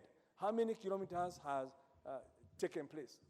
For value for money. For example, we just did here when we were looking at the budgeting earlier in the year, and I think from beginning from when we were discussing the budget statement, BPS was all mainstreamed to the Big Four agenda. When we came to the budget, Big Four agenda. When we now went to look at our reviews, in fact, the question all the agencies were telling us is show us how you mainstreamed your budget into the Big Four agenda. Changes are made in the Treasury, and now we are hearing that agencies, we're going back to reviewing the budget to mainstream it to Big Four agenda. What kind of budget did we actually pass? Yeah, if BPS had Big Four, budget had Big Four, and now we are talking about Big Four. So again, there's a disconnect, even at the executive. And if we don't capture it and oversight properly, we will come back here for supplementary to then review it again, supplementary to then mainstream it into the Big Four agenda.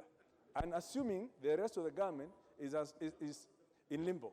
So I think, Mr. Speaker, what I would urge is let us rethink as a House, as the 12th Parliament, and purpose that our legacy to be that we have created a House that oversights on the executive, on the judiciary, and all these other agencies, rather than just flowing with the activities of the day and being seen as almost like you can't tell the difference between the executive and the National Assembly.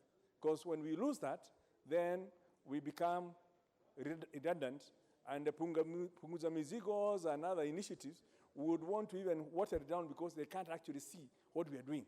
But let's reassert ourselves, and I think the current threat you're seeing on reducing Parliament is partly born by the fact that people have not quite seen the effectiveness of Parliament.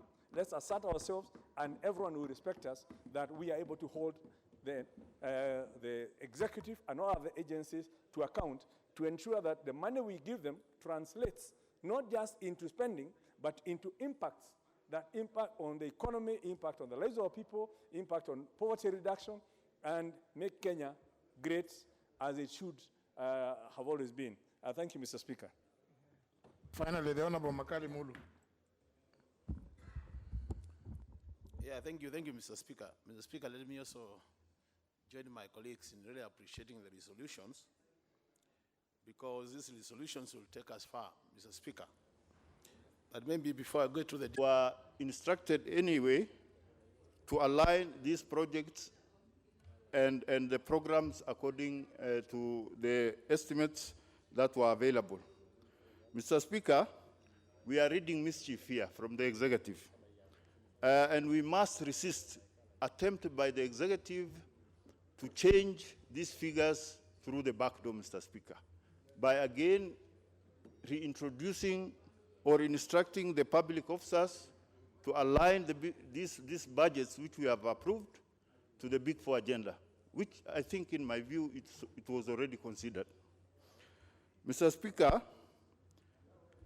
there was something interesting which came out as we were in the meeting in Mombasa, and this was about the disclosure of how much each counties were getting out of the 30% development budget which remains with the national government. Mr. Speaker, the distribution of the 85% that usually remains with the national government to the rest of the 47 counties was revealing, Mr. Speaker.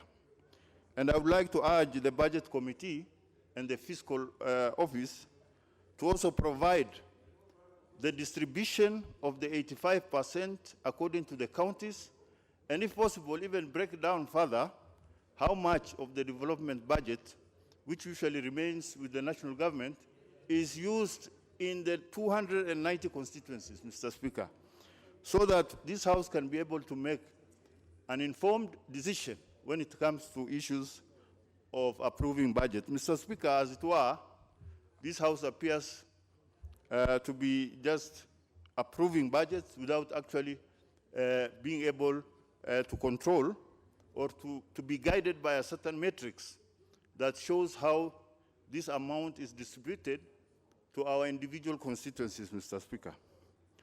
Mr. Speaker, I was particularly impressed with the top 10 and bottom 10 counties that received the national government support.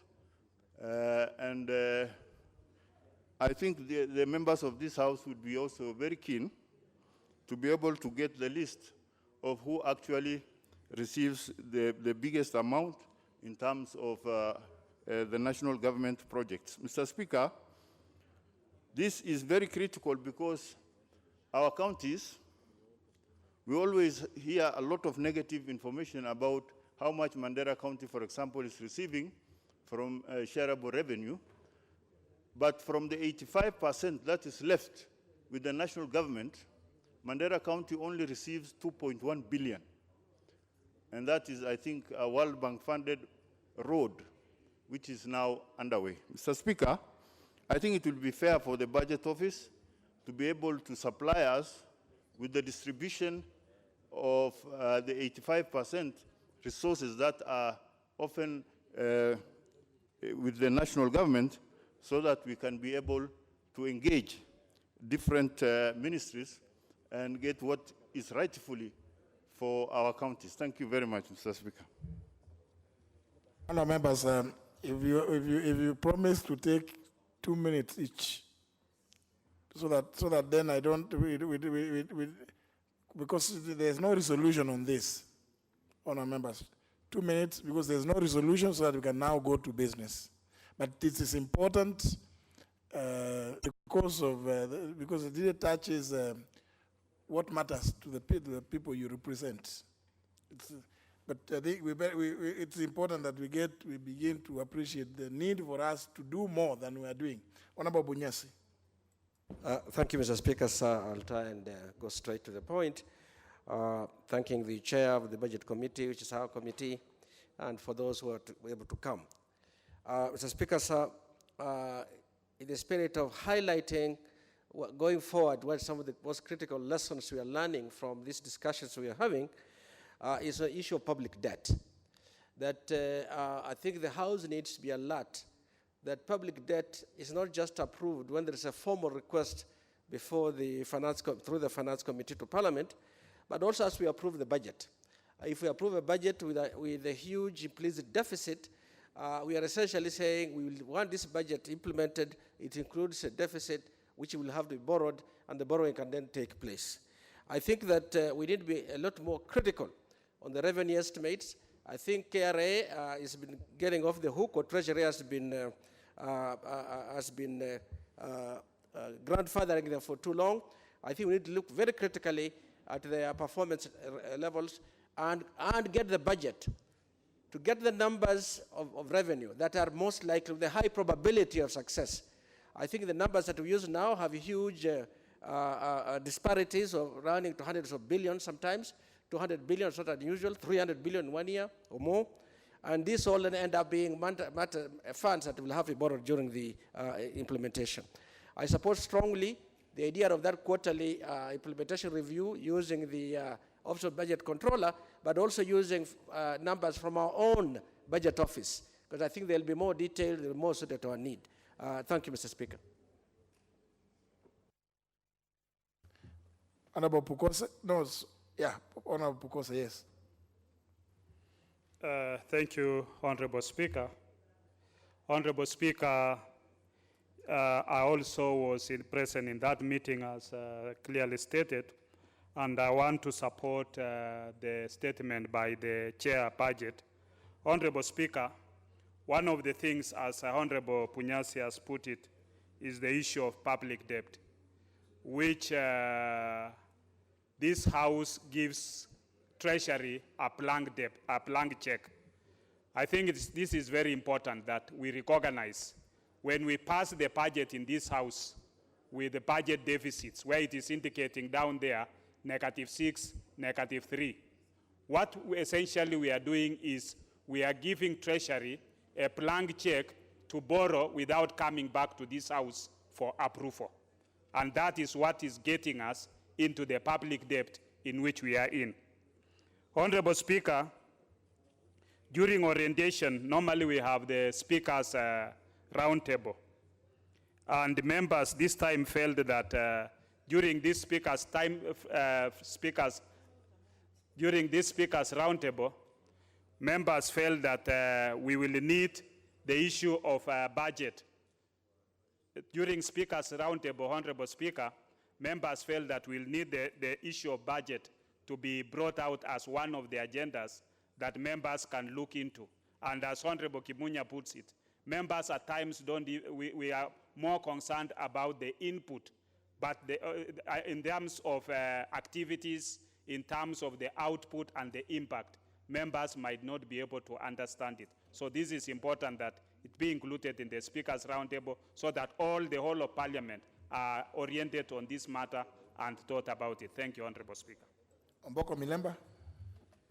Thank you, Honorable Speaker. I think the presentation by the Chair Budget was so good, and it woke up my mind on the issue of, I know there are many reasons why some Kenyans sometimes demean Parliament, but I think partly why we are demeaned is that sometimes we look like we lack the capacity to actually oversight the monies that remain with the central government and other government agencies and departments on their behalf, and that's why they fight us.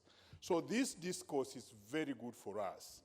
And I'll only, because of time limits, deal with one aspect. This is, could we also, as Parliament, in this discussion, be looking at how is the money then remitted to the different ministries, different departments, whether they are the county governments or other government agencies.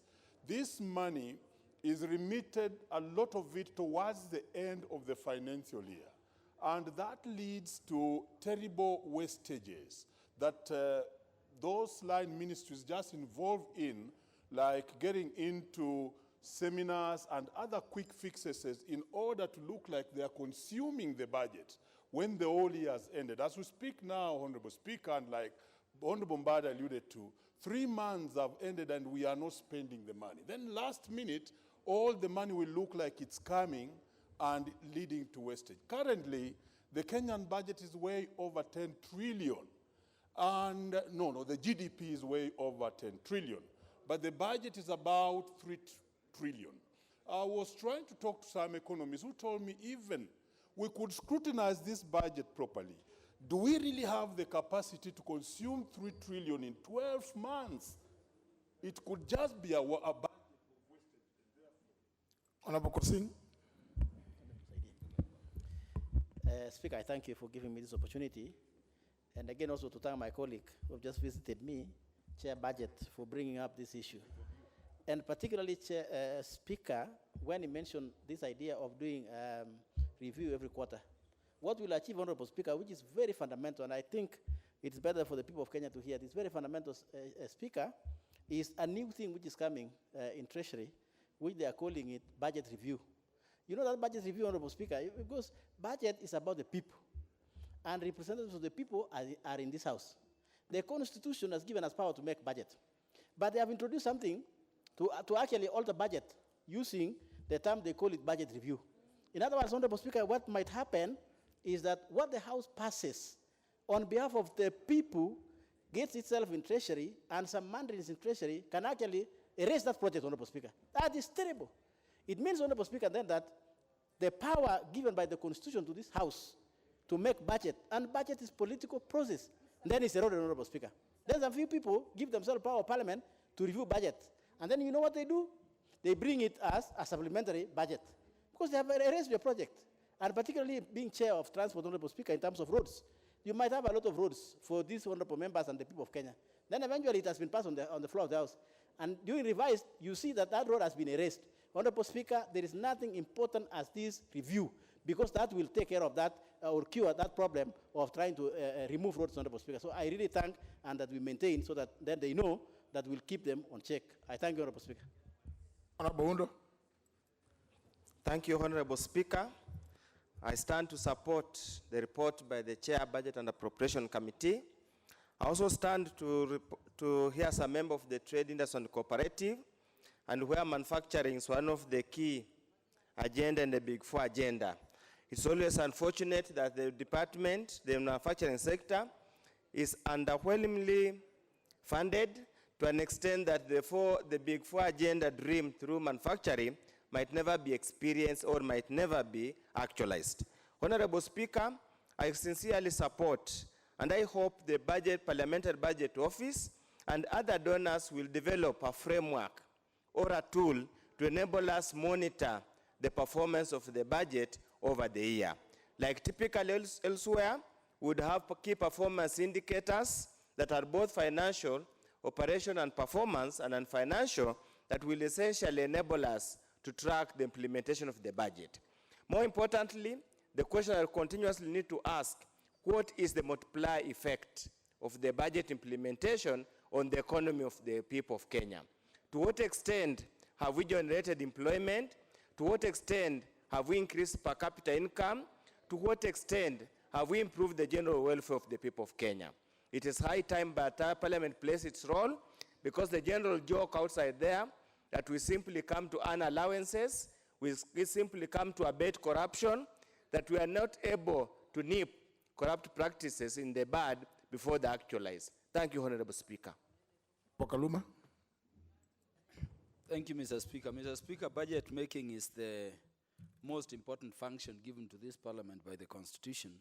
Mr. Speaker, I'm therefore shocked to hear that some committee chairs do not attend, those important engagements. Mr. Speaker, I've been thinking about how to secure that we can have committee chairs who are fully committed to parliamentary process. And I think I will be suggesting to the Procedure and Rules Committee that maybe we make the term of committee chairs a 2-year renewable term.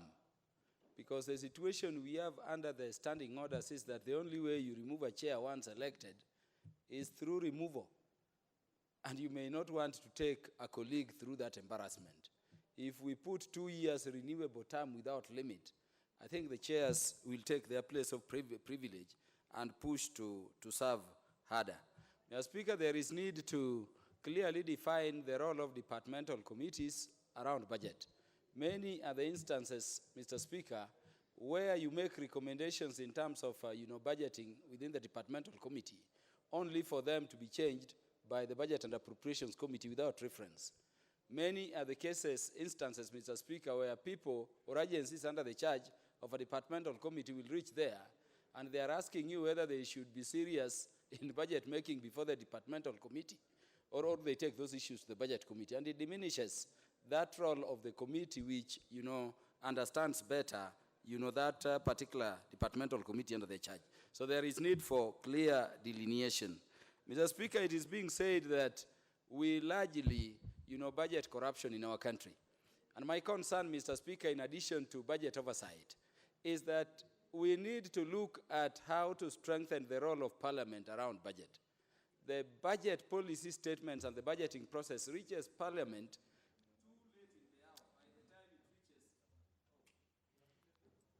Sankok. Thank you very much. We agreed 2 minutes, Honorable Kaluma. Thank you very much, Honorable Speaker. He was speaking about being too late, and he was too late himself. Honorable Speaker, let me start by supporting the statement from the Budget Committee. Honorable Speaker, and also support Honorable Kaluma by saying that the chairs should up their game so that they will be attending such an important process. If not, then we change the standing order so that at least, even if it is 1 year or 2 years. Honorable Speaker, I also want to alert this House that as we engage, let us oversight the executive properly, Honorable Speaker, because at the moment there are a lot of wars that are happening, deviating our implementation of the budget, Honorable Speaker. Honorable Speaker, there is this Tanga and Kieleweke, Honorable Speaker, and BBI is soon coming. There is that Punguza Mzigo. Honorable Speaker, very soon, this House, you will be having no quorum in this House, Honorable Speaker. So I just want to alert the House by telling them that, yes, that they need to stand firm and make sure that we are not distracted by these other wars, especially from the executive, Honorable Speaker, and we oversight and implement the budget the way it is. The issue of supplementary budget and them having their own little budget in there, Honorable Speaker, it is this House that is mandated by the Constitution to allocate funds, and we should be able to oversight and follow up to the implementation stage, Honorable Speaker. Thank you, Honorable Speaker. Honorable Tiende Amolo.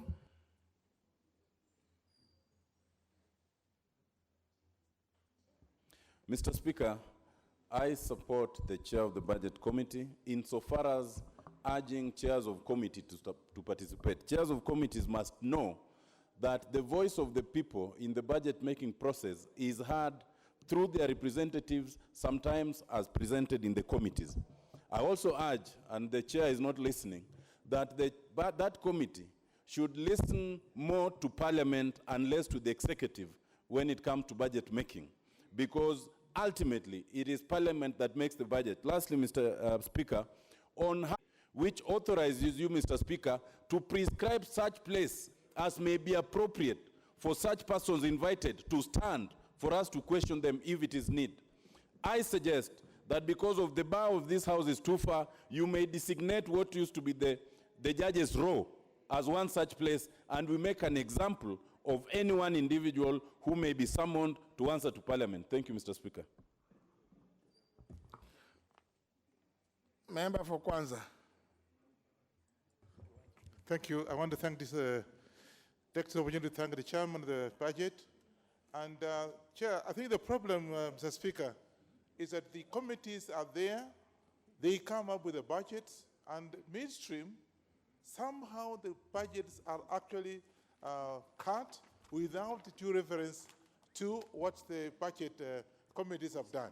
And therefore, I'm suggesting that the way forward for this, Mr. Speaker, is to have M&E in each committee so that can be able to fast track whatever is supposed to be done, so that after a quarter, on a quarterly basis, they'll be able to report the progress and the achievement of whatever target was set. And therefore, I'm suggesting that instead of waiting up to the end, let's have M&E in every committee to be able to fast track whatever targets that were set.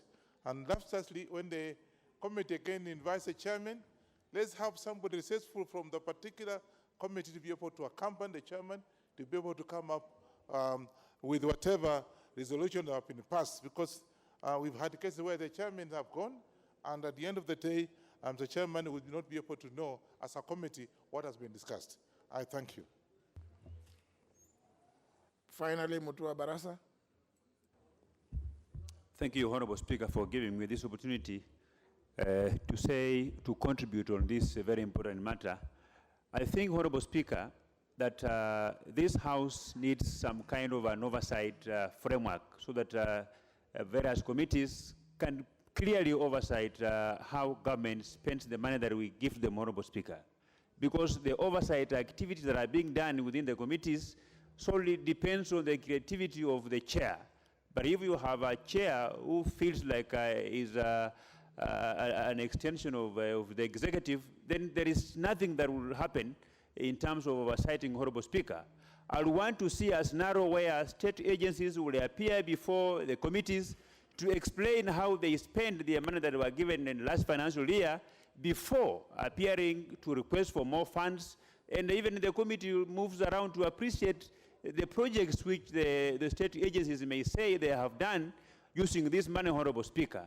But otherwise, if this House will continue just to give money to government, but not really understanding how this government spent the previous amount of money, I think that would be a complete disservice to the people of this country, and we will be not doing what the law requires of us to completely oversight expenditure of government, Honorable Speaker. Thank you, Honorable Speaker. Well, I think well spoken, but I hope Budget Committee also will take on board the views expressed by a number of you, particularly because in your respective departmental committees, you exercise oversight over several ministries and government departments and agencies.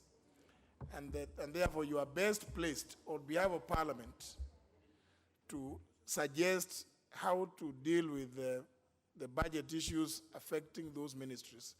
And that therefore the recommendations that come from your respective committees should find expression finally in the document that is presented by the Budget and Appropriations Committee, so the Appropriations Committee, if we can be able to follow what will come from our budget office.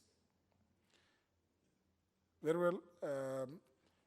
For the convenience of the House, and upon request, the Honorable Joseph Limo, I allow you to lay the document you intend to. Chair of Finance Committee. All right, thank you, Mr. Speaker. Honorable Speaker, I beg to lay the following paper on the table of the House today, Tuesday, September 17, 2019. Report of the Departmental Committee on Finance and National Planning on its consideration of the Finance Bill 2019. Thank you, Mr. Speaker. And I hope that you have sufficient copies for every member, because it is likely that that debate on that bill may commence even tomorrow. So I hope you produce sufficient copies of your report so that members can then be advised to go and pick copies of the report of the committee. Next order. Order number 8, procedural motion, extension of the period for consideration of specified public petitions. Honorable Pukose. Thank you, Honorable Speaker. That notwithstanding the provisions of Standing Order 227-2, Committal of Petitions, this House resolves to extend the period for consideration of the public petitions specified hereunder the Departmental Committee on Energy by a further period of 60 days with effect from 13 August 2019. 1. Water supply constraints caused by Kenya Power tariffs in Kilifi County. 2. Demolition of houses in Choka, Embakasi East constituency by Kenya Power Limited. And 3. Compensation of the Naivasha Maraigishu landowners by the Kenya Electricity Transmission Company, KETRACO. Honorable Speaker, the reason for this extension is that the committee is still to get give the Kenya Power Energy and Petroleum Regulatory Agency, the Ministry of Lands, and the Kenya Electricity Transmission KETRACO to be able to appear before the committee so that they can be able to conclude this petition. The committee so far has received submissions from all the petitioners and made visits to Kilifi County and Choka area in Embakasi constituency to appraise itself with the situations on the ground and interacted with the area residents. We are traveling to Naivasha next week on Monday to also get the situation in the Naivasha Maragishu land issue. So the issues carried in these petitions, Honorable Speaker, are serious issues. They are of serious concern, and it's imperative, therefore, that the committee gets adequate time to address these issues conclusively. So that's the reason for asking for the extension, Honorable Speaker. This is a procedural motion, and I'll ask Honorable Manje to second. Honorable Manje. Thank you, Speaker. As the Vice Chair has said, of Energy Committee, this is an issue that needs to be scrutinized, and this kind of petition is investigative in nature, so we want to move with diligence so that we can come with objective recommendation. I second the report. Honourable members, I propose a question which is that notwithstanding the provisions of Standing Order number 227, subsection 2, relating to committee of petitions, this House resolves to extend the period for consideration of the public petitions specified hereunder by the Departmental Committee on Energy by a further period of 60 days with effect from 13th of August 2019. 1. Water supply constraints caused by Kenya Power tariffs in Kilifi County. 2. Demolition of houses in Choka, Embakasi East constituency by Kenya Power Limited. And 3. Compensation of the Naivasha Maraigushu land owners by the Kenya Electricity Transmission Company, in brackets KETRACO. I put the question, which is that notwithstanding the provisions of Standing Order 227-2 related to Commission of Petitions, this House resolves to extend the period for consideration of the public petitions specified hereunder by the Departmental Committee on Energy by a further period of 60 days with effect from 13th of August 2019. The petitions as read out. Will as many as that opinion say aye? Aye. As many as the contrary opinion say no? The ayes have it.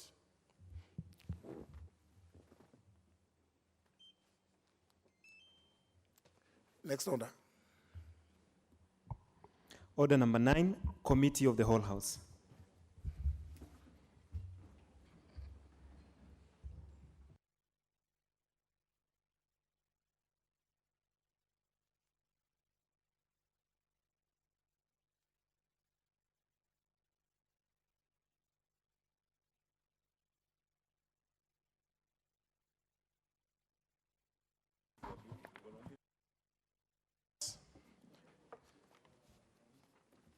Order. We are now moving to the Committee of the Whole House on the Public Finance Management Amendment Bill, National Assembly Bill number 63 of 2019. It will be a brief one, so members be keen. Clause 2. I propose a question which is at clause 2 be part of the bill. I put the question which is at clause 2 be part of the bill. Will as many as of that opinion say aye? Many as of a contrary opinion say nay. The ayes have it. Title. I propose a question which is that the title be the title to the bill. I put the question which is that the title be the title to the bill. Will as many as of that opinion say aye? Aye. Many of our contrary opinion say nay. The ayes have it. Clause 1. I propose a question which is that clause 1 be part of the bill. And I put the question which is that clause 1 be part of the bill. Will as many as of that opinion say aye? Many as of our contrary opinion say nay. The ayes have it. And that marks the end of consideration of that particular bill. So let me put the question, let me call the mover to move reporting, please. Honorable Chairperson, I beg to move that the committee do report to the House its consideration of the Public Finance Management Amendment Bill, National Assembly Bill number 63 of 2019, and its approval thereof without amendments. Very well. And so I put the question, which is that the committee do report to the House its consideration of the Public Finance Management Amendment Bill, National Assembly Bill number 63 of 2019, and its approval thereof without amendments. Will as many as of that opinion say aye? Aye. Many as of our contrary opinion say nay. The ayes have it.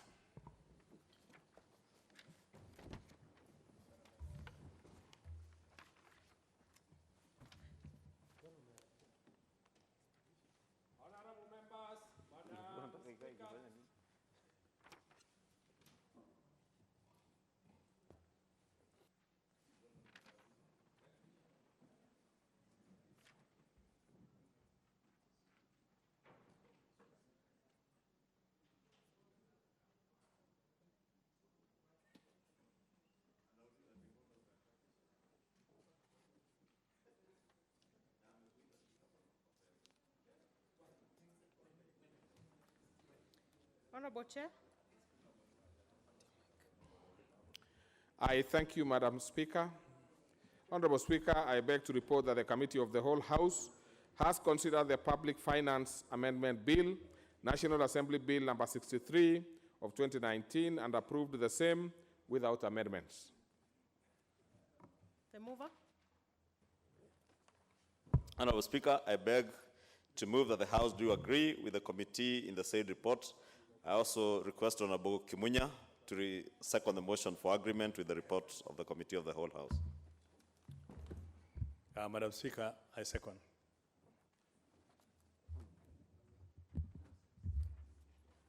Honorable members, I propose a question, which is that this House do agree with the committee report, with the committee in the said report.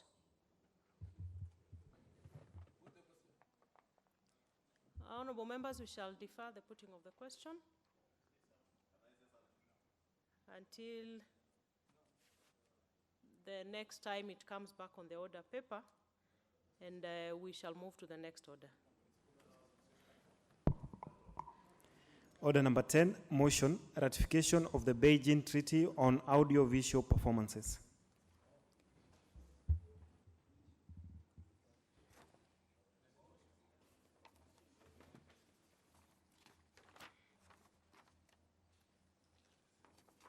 The chairperson. Honorable Madam Speaker, Honorable Speaker, the Beijing Treaty on Audiovisual Performance was tabled in the House by Honorable Aden Dual MP, the little majority party in the National Assembly on 8th of November 2018. The treaty seeks to maintain the protection of the rights of performers in the audiovisual performance and maintain a balance between the rights of performers. Yes. Honorable Chair, you need to start again to make sure that we have it on the record that you're moving. Honorable Madam Chair, I beg to move that the Beijing Treaty on Audiovisual Performance that was tabled in the House by the leader majority in the National Assembly on 8th of November 2018. The treaty seeks to maintain the protection of the rights of performers. Honorable Chair, I'll Yes. take you back again. Oh, sorry. Move the motion as is. Oh, as is, okay. And then you can start expounding on it. That's all right. That's what I want you to do. Oh, that's okay, Honorable Chair. Honorable Speaker, this House, I move that this House adopts the report of the Departmental Committee on Communication, Information and Innovation on its consideration of the Beijing Treaty on Audiovisual Performance laid on the table of the House on Wednesday, June 26, 2019, and pursuant to Section 8 of the Treaty Making and Ratification Act 2012, approves the ratification of the Beijing Treaty on Audiovisual Performance. Honorable. Now you can go on with the Good, now I can go on. whatever addition. The order paper is in the machine, and I was reading my notes. Honorable Speaker, the Beijing Treaty on Audiovisual Performance, as I had said, was laid on the table of the House on 8th November 2018 by little majority. And Honorable Speaker, the treaty seeks to maintain the protection of the rights of performers in the audiovisual performance and maintain a balance between the rights of the performers in the audiovisual performance and the larger public interest, particularly on education, research, and access to information. If you remember, Honorable Speaker, in the last Parliament, we passed Access to Information Act 2016. In considering the treaty, the committee wrote to the key stakeholders and placed an advert in the local dailies on 4th March 2019, inviting them to submit their views on the treaty as required by law.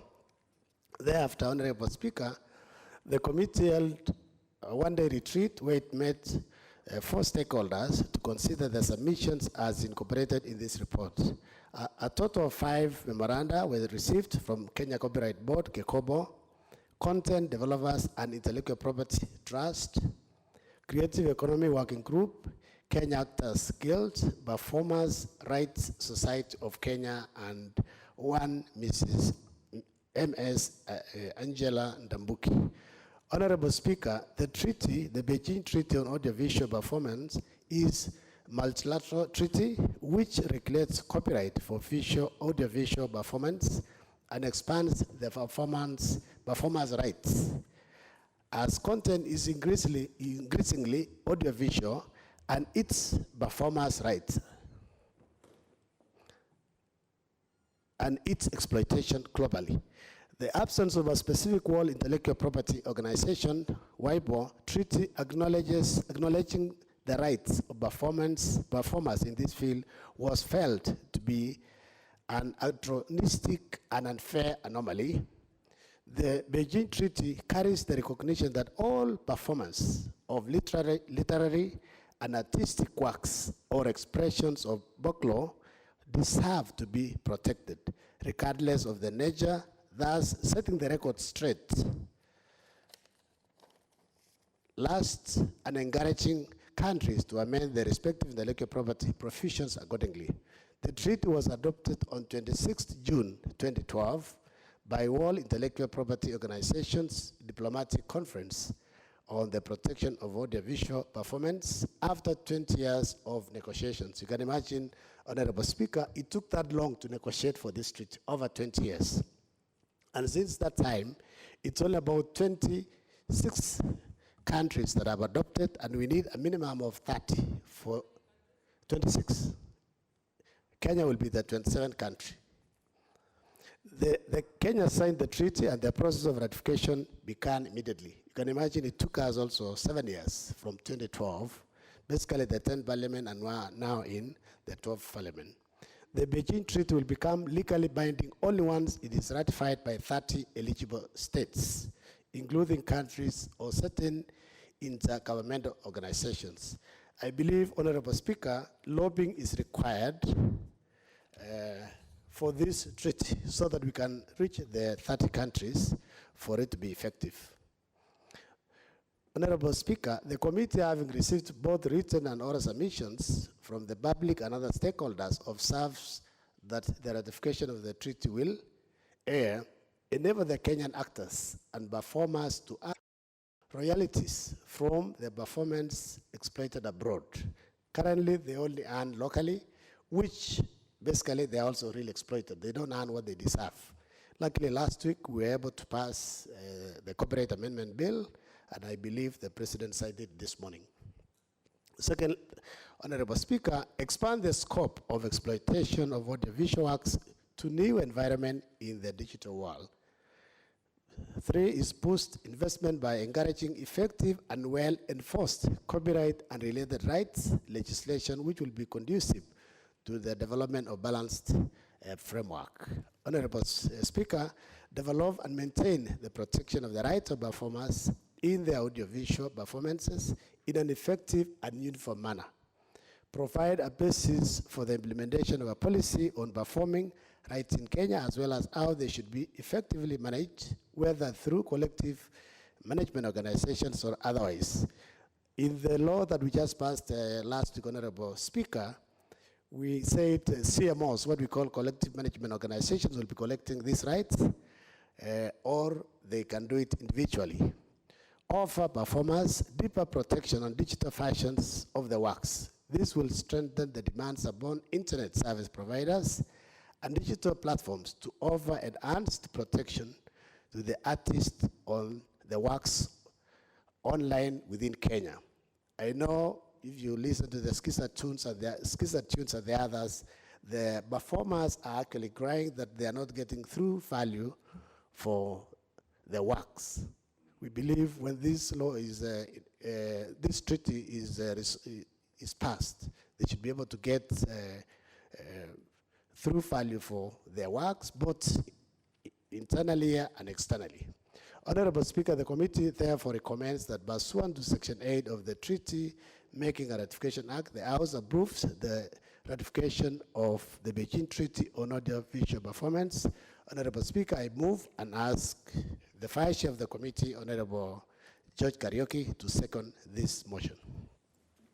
Honorable Karaoke? Yes, you have the microphone.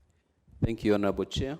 I rise to second the consideration and ratification of the Beijing Treaty on Audiovisual Performances.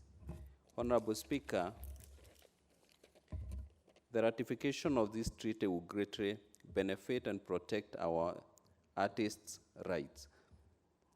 Honorable Speaker, Article 1 of this treaty provides that the treaty is in addition to the two and does not derogate the provisions of other existing treaties on copyright matters. Honorable Speaker, the treaty outlines, or Article 3 outlines the beneficiaries as performers who are either nationals of or have habitual residence in a contracting party. Honorable Speaker, Article 5, because I might not mention all the articles, provides for a separate right for a performer with regard to right performances or performances fixed in audiovisual fixations. Article 7 provides for right of reproduction. A performer is granted to exclusive rights to authorize reproduction of his or her fixed performances in any form. And Article 11 provides for right of broadcasting and communication to the public. A performer is granted the exclusive right to authorize the broadcasting and communication to the public of his or her performances fixed in audiovisual fixations. Honorable Speaker, Article 23 provides for the eligibility for becoming party to the treaty. And looking at Article 27, it provides for effective date of becoming a party to the treaty. 28 provides for denunciation of the treaty. And Article 29 provides for languages of the treaty, which are English, Arabic, Chinese, French, Russian, and Spanish. Unfortunately, Madam Speaker, we don't have Swahili as one of the languages in this treaty. And Honorable Speaker, finally I will say that the ratification of this treaty is a very important step towards protecting the rights of our performers, and therefore I second. Very well. Order, Honorable Sankok. Order. Honorable members, I go on to propose the question, which is that this House adopts the report of the Departmental Committee on Communication, Information and Innovation on its consideration of the Beijing Treaty on Audiovisual Performances, laid on the table of the House on Wednesday, June 26, 2019, and pursuant to Section 8 of the Treaty Making and Ratification Act 2012, approves the ratification of the Beijing Treaty on Audiovisual Performances.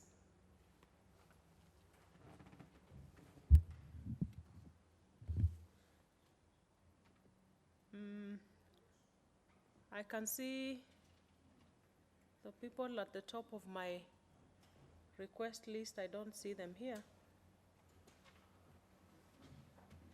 Let's have the Honorable Mutua Barasa.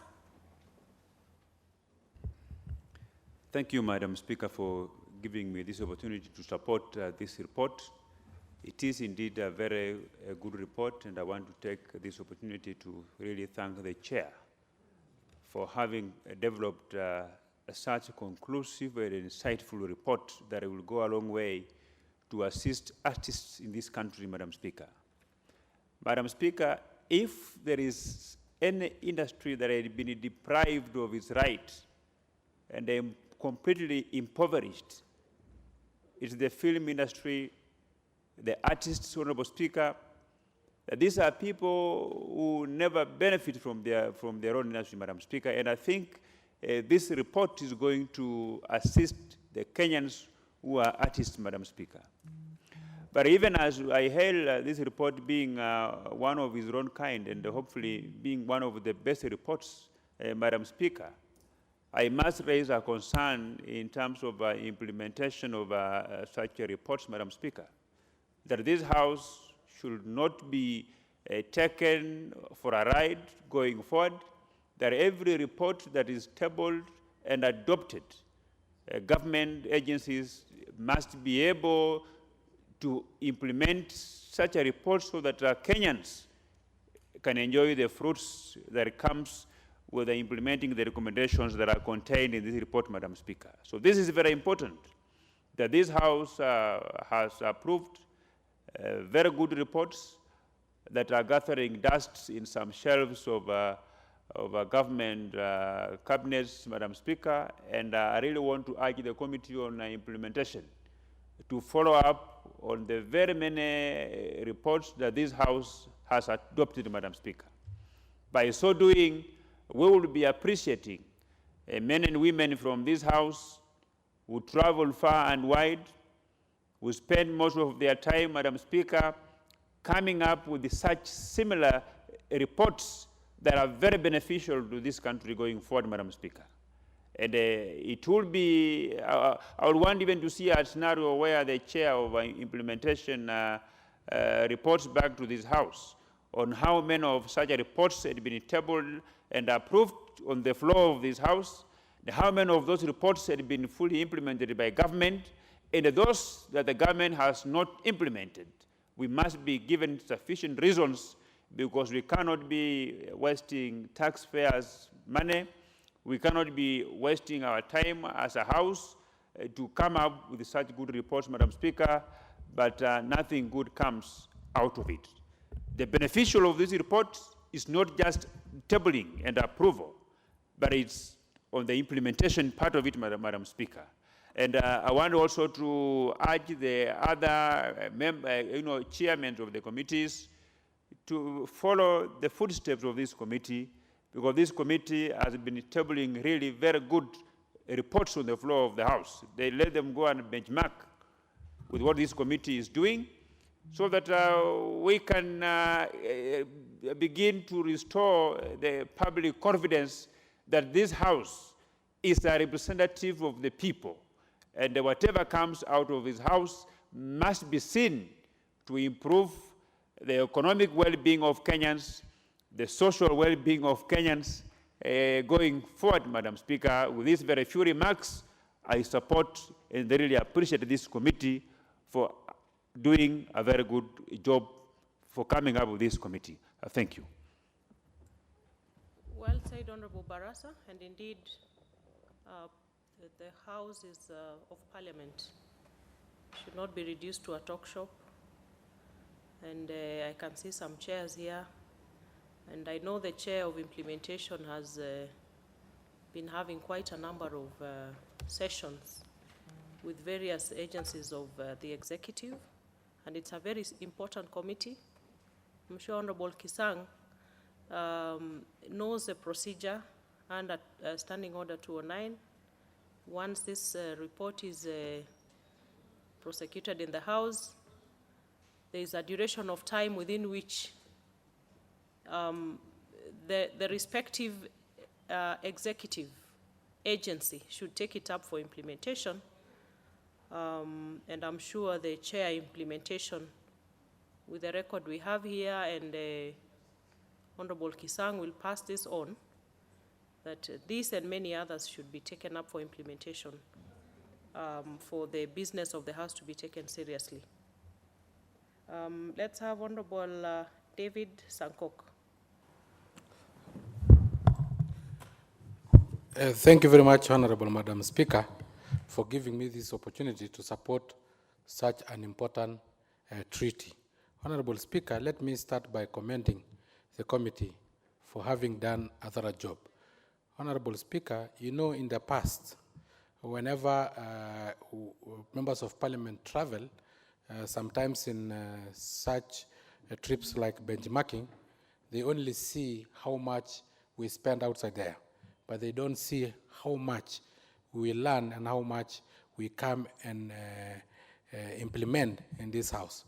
Sometimes when we move out, Kenyans should be aware that we travel outside for their own good, sometimes to go and learn best practices, just like this particular Beijing Treaty, which will assist our performance and artists to earn a living of their own. Honorable Speaker, because for a long time, our artists and performance have been the poorest in this country. Honorable Speaker, yet they entertain us, they have talent, but they don't really reap from their talent. It is the pirates who pirate their music sometimes and reap where they have not sown. So, Honorable Speaker, the Beijing Treaty on audiovisual performance, which is a multilateral treaty which regulates copyright for audiovisual performance and expands the performance rights, is very important for us as a country. Honorable Speaker, and I acknowledge that the rights of performance in this field was felt as it is totally being unfair, and it is an anomaly that the whole world did not at first address. But now it is being addressed right now, Honorable Speaker. I urge this House to support it so that we move forward to protect our artists. The Beijing Treaty carries the recognition that all performance of literary and artistic works or expression of folklore deserve to be protected, regardless of their nature, thus setting the record straight at, Honorable Speaker, at last, and encouraging countries to amend these respective intellectual property provision accordingly.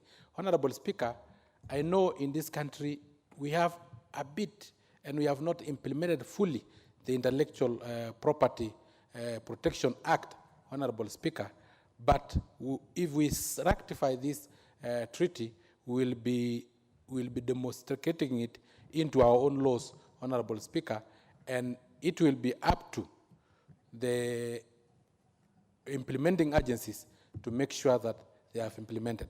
Honorable Speaker, I will still reiterate that our artists are suffering.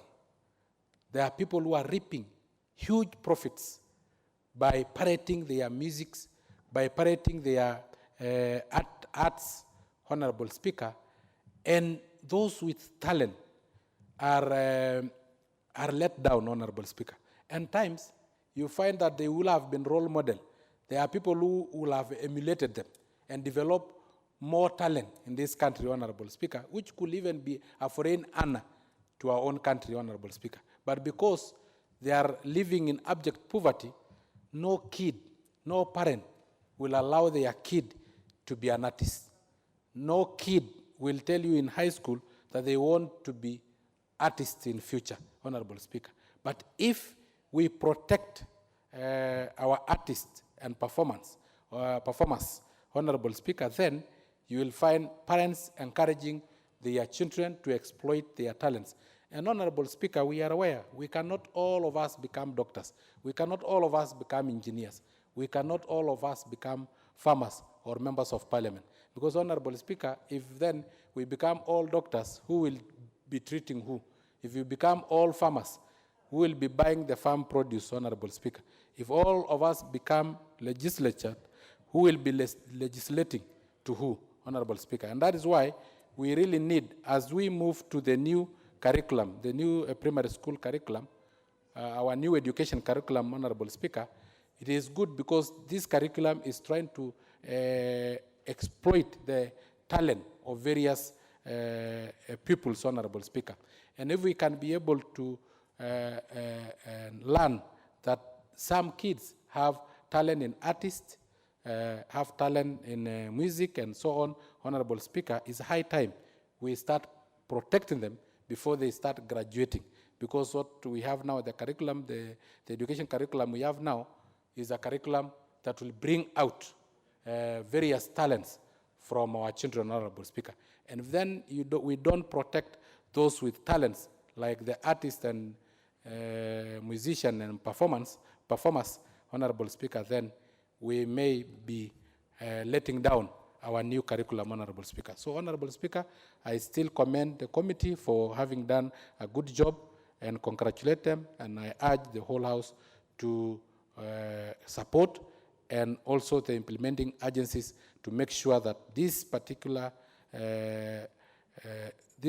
treaty does not gather dust in their shelf, but it is implemented for the benefit of our country, as to the benefit of individuals of our country, and also to the benefit of our country because of being a foreign honor, Honorable Speaker, because as I said earlier, there are countries whose musicians bring a lot of foreign exchange to their own countries, whose artists bring a lot of foreign exchange to their own country. We can also as well, because we don't have gold, we don't have copper, but if we can export this talent, then we can earn a lot of foreign exchange from it. Thank you very much, Honorable Speaker. The Honorable Odhiambo Akoth.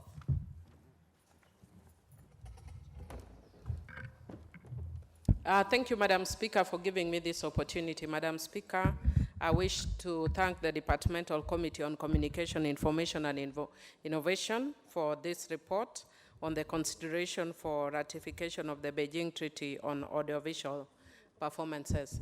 And Madam Speaker, I just want to say that I'm happy that for once we have a treaty on Beijing that is not about women. Everybody assumes that whenever you talk about Beijing, it's... Honorable Wamushomba, I'm sure you know your mistake. So just write it. Just make it right. Thank you, Madam Speaker. Madam Millie. Speaker, Honorable Wamushomba is very eager to talk about audiovisual because she was in the media. Yes, yes. So I'm sure she's very excited to talk about it. That's why she's in a hurry. I'm sure by the time she was coming in, she knew which side of the house she wanted to sit in. I think she got waylaid and forgot.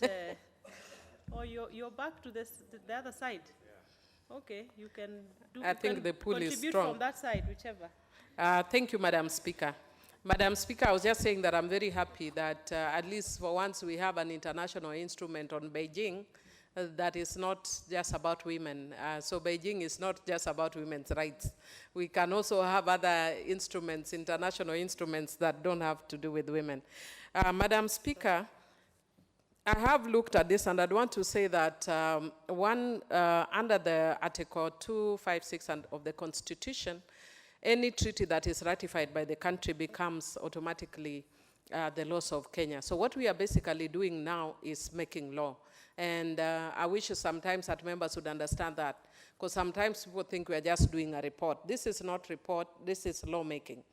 Because once we pass this treaty, then it becomes part of the laws of Kenya. And if there's any part of this treaty that we are not happy with, then we need to recommend a reservation, or we can pass it with reservation, so that when the country goes to deposit the instruments of ratification, then that is actually the authority and mandate the Parliament would have given.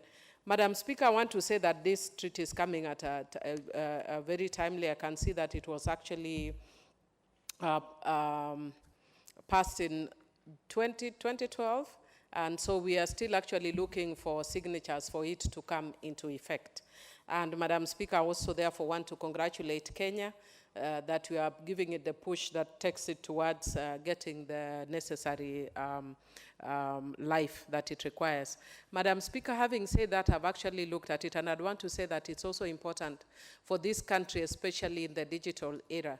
Madam Speaker, there are so many issues that are coming up. I know that I can't see them broadly in the treaty, but it gives us a challenge that even after this treaty is ratified as a country, we need then to look at providing a comprehensive law or bringing an amendment to existing laws to look at issues of digitalization or the digital era. And Madam Speaker, I'm saying that because of the digital era, Madam Speaker, access to the general public has become so easy. And we have then had so many experts. But then it has its benefits, but it also has its bane. Madam Speaker, I think all of us saw very recently this young boy who was speaking from Consolata Primary. And I can imagine this young boy thought he was speaking to a small group of his class, but then all these things suddenly turns viral, and the next thing he knows are teachers, are the police in his school. And what he thought was a joke, from what he actually observes audiovisual, because you can see what that boy was doing was he was watching a movie and he thinks he's acting a movie. And he suddenly discovers this is not a movie, it's a real life. And in the same manner, you can extrapolate this and see that in the same manner, we have young people who before would be waiting for a big event for them to be discovered or known. But now every young person who is able to get a gadget can dance, can sing, and they can be discovered, but they can also be exploited.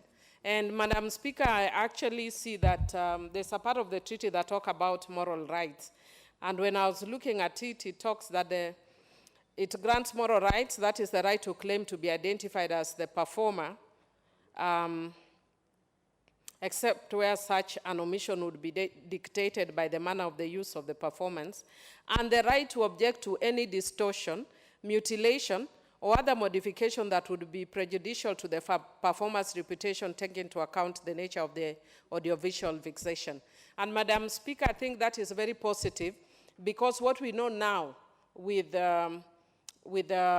especially with the internet, that you put one thing and it comes as a totally different thing.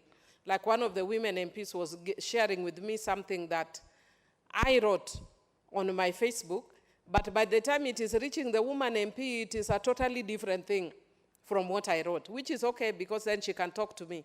But what about when it's audiovisual? Maybe it's a dancing, and I'm singing in the choir in church, but then somebody distorts it and I look like I am dancing naked with the witch doctors. So this actually then protects the performance against distortion. My only concern, Madam Speaker, is that it's one thing to also to protect the performers. What about the right to protect the public? And I know we find ourselves, especially, the older generation, those in the middle ages like me, as against this younger generation. And I want to speak especially in relation to one artist called Akodeas, who has been very controversial. That one time when she performed, I can't remember in which country, and everybody was like, this is so totally immoral, she shouldn't have, performed, dressed in this way or that way. Yet we celebrate Beyonce when she dresses, in a similar manner. And I know it talks about our own moral crisis as a nation. And what I would want us to see, maybe not to address it as moral, but what is probably what we consider as modest. I'm not saying we stop Akode from doing an act. I'm fairly liberal. But again, because of the nature of our society, how far can we go and how far can we stop? And Madam Speaker, I'm saying that because very earlier on, we had a very interesting debate about Disco Matanga. I can use that as an example. And when I walked in, the speaker said, you want to talk and you've just come in. And Madam Speaker, what I'd wanted to say then, that which relates even to this, that because we are an evolving society, some things that would make sense in the past may not make sense to us like right now. Like for instance, in Disco Matangas, which people have now actually corrupted, because that's not what they were meant to be, but they were actually the African traditional way of therapy. That when somebody is deceased, What you source sit of with order? them. Honorable Sankok is on a point of order. What is it? Honorable Speaker, is it in order for Honorable Millie Odhiambo to discuss somebody who cannot defend herself in this house, like Akothe, a very known artist in our country?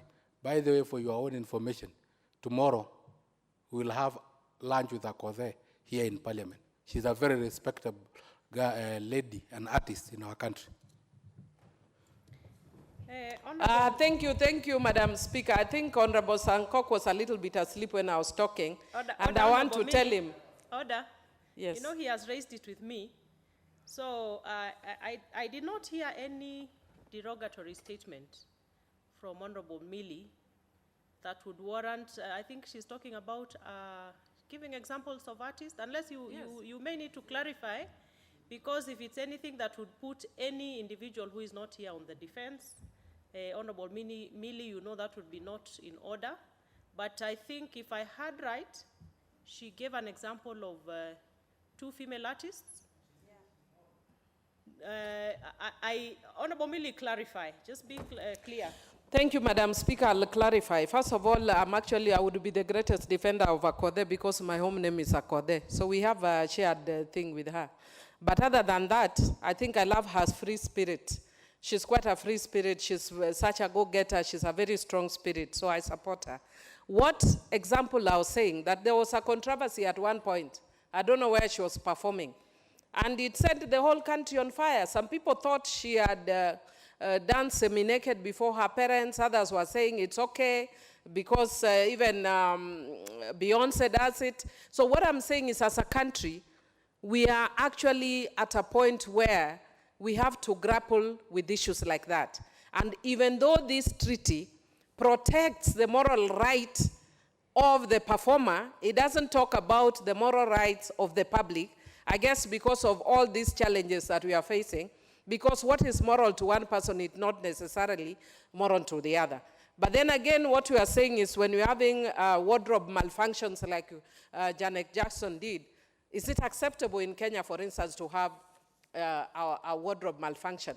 But then again, when you are talking about culture, and that's why I was talking about the example of Disco Matanga, that being naked in one area of the country may look anathema in another part of the country.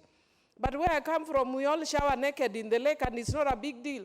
But I'm sure where Honorable Sankong comes, if I walked amongst fellow women naked, you will all run away. Where I come from, it's not a big deal. We shower together, we even borrow soap and shower naked with each other in the lake. So it's not a big deal. And I was giving that even as an example with the Disco Matanga. I remember myself when my father died, there was something akin to Disco Matanga, but it was therapeutic. Because we used to sit every night, very long time ago when I was a little kid, and we would watch people coming, dancing, singing, and it was extremely therapeutic.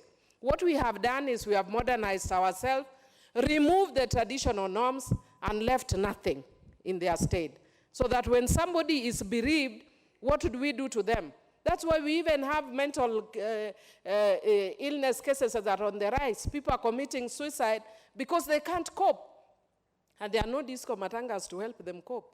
So yes, we are saying disco matangas are bad, but what is there to help other people, help people cope, which is akin to disco matangas, because girls get pregnant and people have distorted them.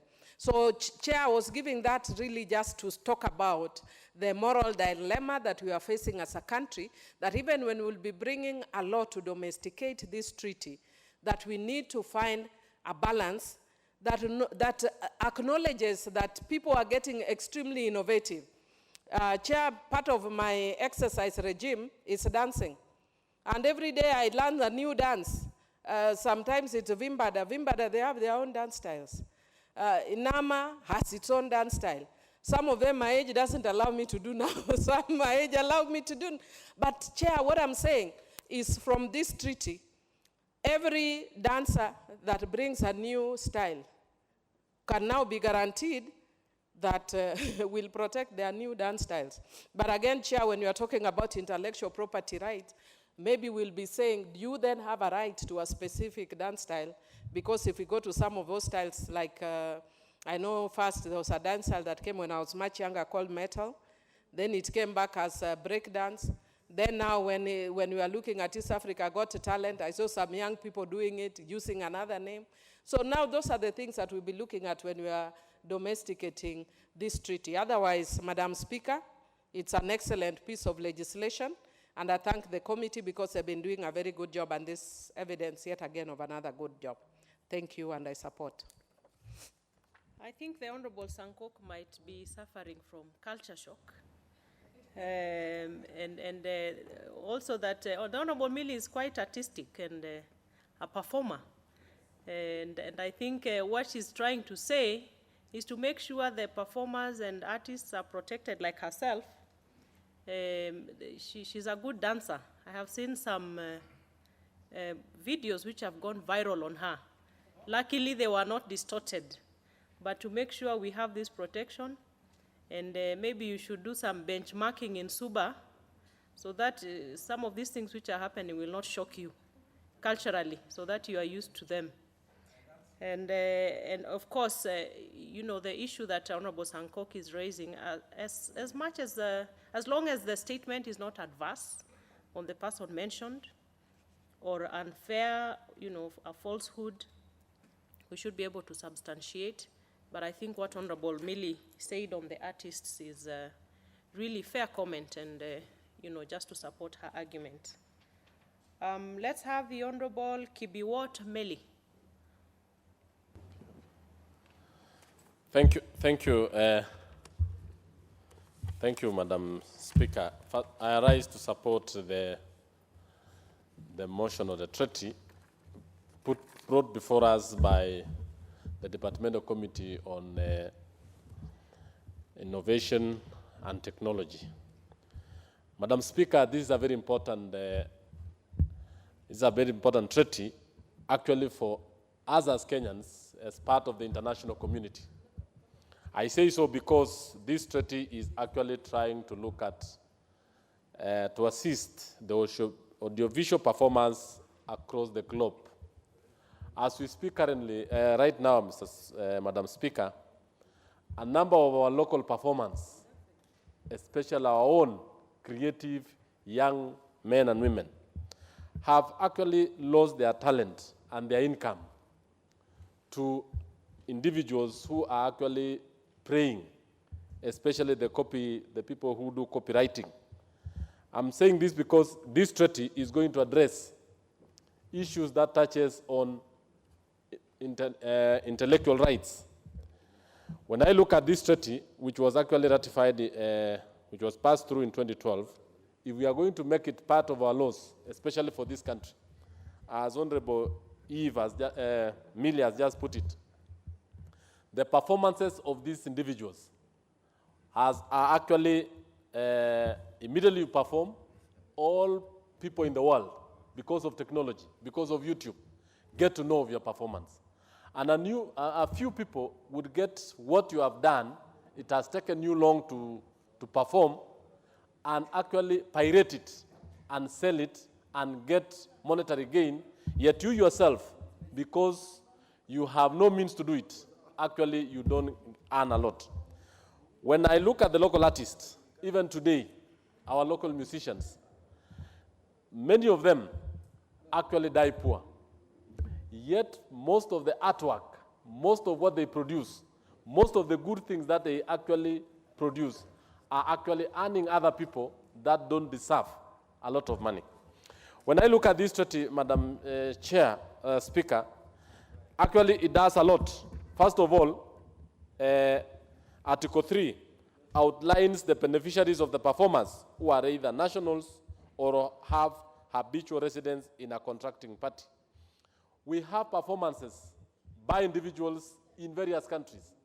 A Kenyan, for example, can perform very well here, but if he goes to a country where it is not party to this treaty, actually his rights or her rights will not be guaranteed. But when nations sign this particular treaty, actually those particular performances or particular individuals, performers or individuals' rights will be actually taken care of. Madam Chair, when you look at Article 5, Article 5 provides for a separate right for a performer with regard to live performance or performance fixed in audiovisual fixations. A, to claim to be identified as the performer of B, or to object to any distortion, mutilation, or modification of performance which would be prejudicial to their reputation. I have seen this in many instances where some individuals actually distort an otherwise very good performing to mean what is completely different. We've seen instances where, because of technology, because of digital era, an otherwise very good art is totally distorted. And to make it, it can even ridicule the performer. It can even show the performer in bad light, something wrong. So this particular treaty is very important, and it is going to protect not only the performer, but also going to protect our children. It will also protect the society. In essence, it will stop others with very bad intentions from actually mutilating and bringing the bill or bringing the audiovisual in bad light. Madam Speaker, I also want to note that as a country, we have issues with our own artists, where our artists have performed very well, but they haven't been protected from international pirates, especially those with sophisticated technology. But when you look at Article 12 of the treaty, it provides for transfer of rights, allows a contracting party to provide in its national law for the transfer of all exclusive rights of authorization in Article 7 to 11 to the producer of an audiovisual fixation. The law may require that the contract be in writing and be signed by both parties to the contract or by their representatives. This is actually very essential, especially if you look at the rights of the performer in a foreign nation, or a performer who has done very well, but actually he wants to be shortchanged by a contracting party. This will actually, if nations are going to, if this is going to be ratified in this country and by other countries, the rights of our performers, those who have left, not only who reside in this country, but even who reside outside the country, their rights will be actually protected. Finally, Madam Speaker, when I look at this treaty, it is very, very important. And I want to thank the committee, the Departmental Committee on ICT, because this is going to help not only this, the people of Kenya, the producers in Kenya, the audiovisual, but also it will protect generally the intellectual rights across the globe. As we sit now, we have the Kenyan intellectual property rights, but we have no World International Protection Rights Organization. So this treaty, therefore, will actually act on that particular lacuna where we have no international property rights organization, and therefore protects the interest of all performers across the globe. As you know, YouTube is just real. Whatever we are talking, whatever I'm talking right now, can be viewed globally. And that particular idea where an individual has created and has performed for good or for bad has to be regulated and be protected. There are a number of benefits of this particular treaty, and I want to say that if this House approves this, it will benefit and assist us. One of it is that it will boost the investment by encouraging effective and well-enforced copyright and related rights legislation. I think we in Kenya, we have the Copyright Act, which is assisting the local industry. But at the same time, it will boost other producers globally, so that those who have ideas, those who have talent, those who have intellect will invest and therefore be encouraged. Madam Speaker, it will also offer performers deeper protection on digital versions of their works. As I speak right now, Madam Speaker, today, one of the most expensive things in the world today is data. Data on our phones, data in every other aspect, it's very important. And all this can be actually be encouraged by performers and can actually be protected. And the performer actually will sleep, knowing very well that whatever talent he has, it has actually been taken care of. So, Madam Speaker, I want to say that this is a very good treaty. I want to urge that this Parliament ratifies it and approves it and make it part of our legislation so that it will actually protect the interest of our national performers and even others in the region, and therefore promote this particular important art of audiovisual. I beg support. Thank you. The Honorable Mogaka Kemosi. Thank you, Madam Speaker. I also rise to support this particular bill, this particular treaty, Madam Speaker. Madam Speaker, under Article 2(6) of the Constitution of Kenya, it provides that any treaty or convention ratified by Kenya shall form part of the law in Kenya, Madam Speaker. Under this treaty, Madam Speaker, once Kenya ratifies this particular treaty, it will definitely form part of the law in Kenya, Madam Speaker. Most important, Madam Speaker, is the enforcement of this particular treaty, Madam Speaker. Under the existing laws, Madam Speaker, and more particularly under the Copyright Act, which has been in operation for several years, we have seen the agencies which are mandated to enforcement of the violation of those laws doing retro work, Madam Speaker.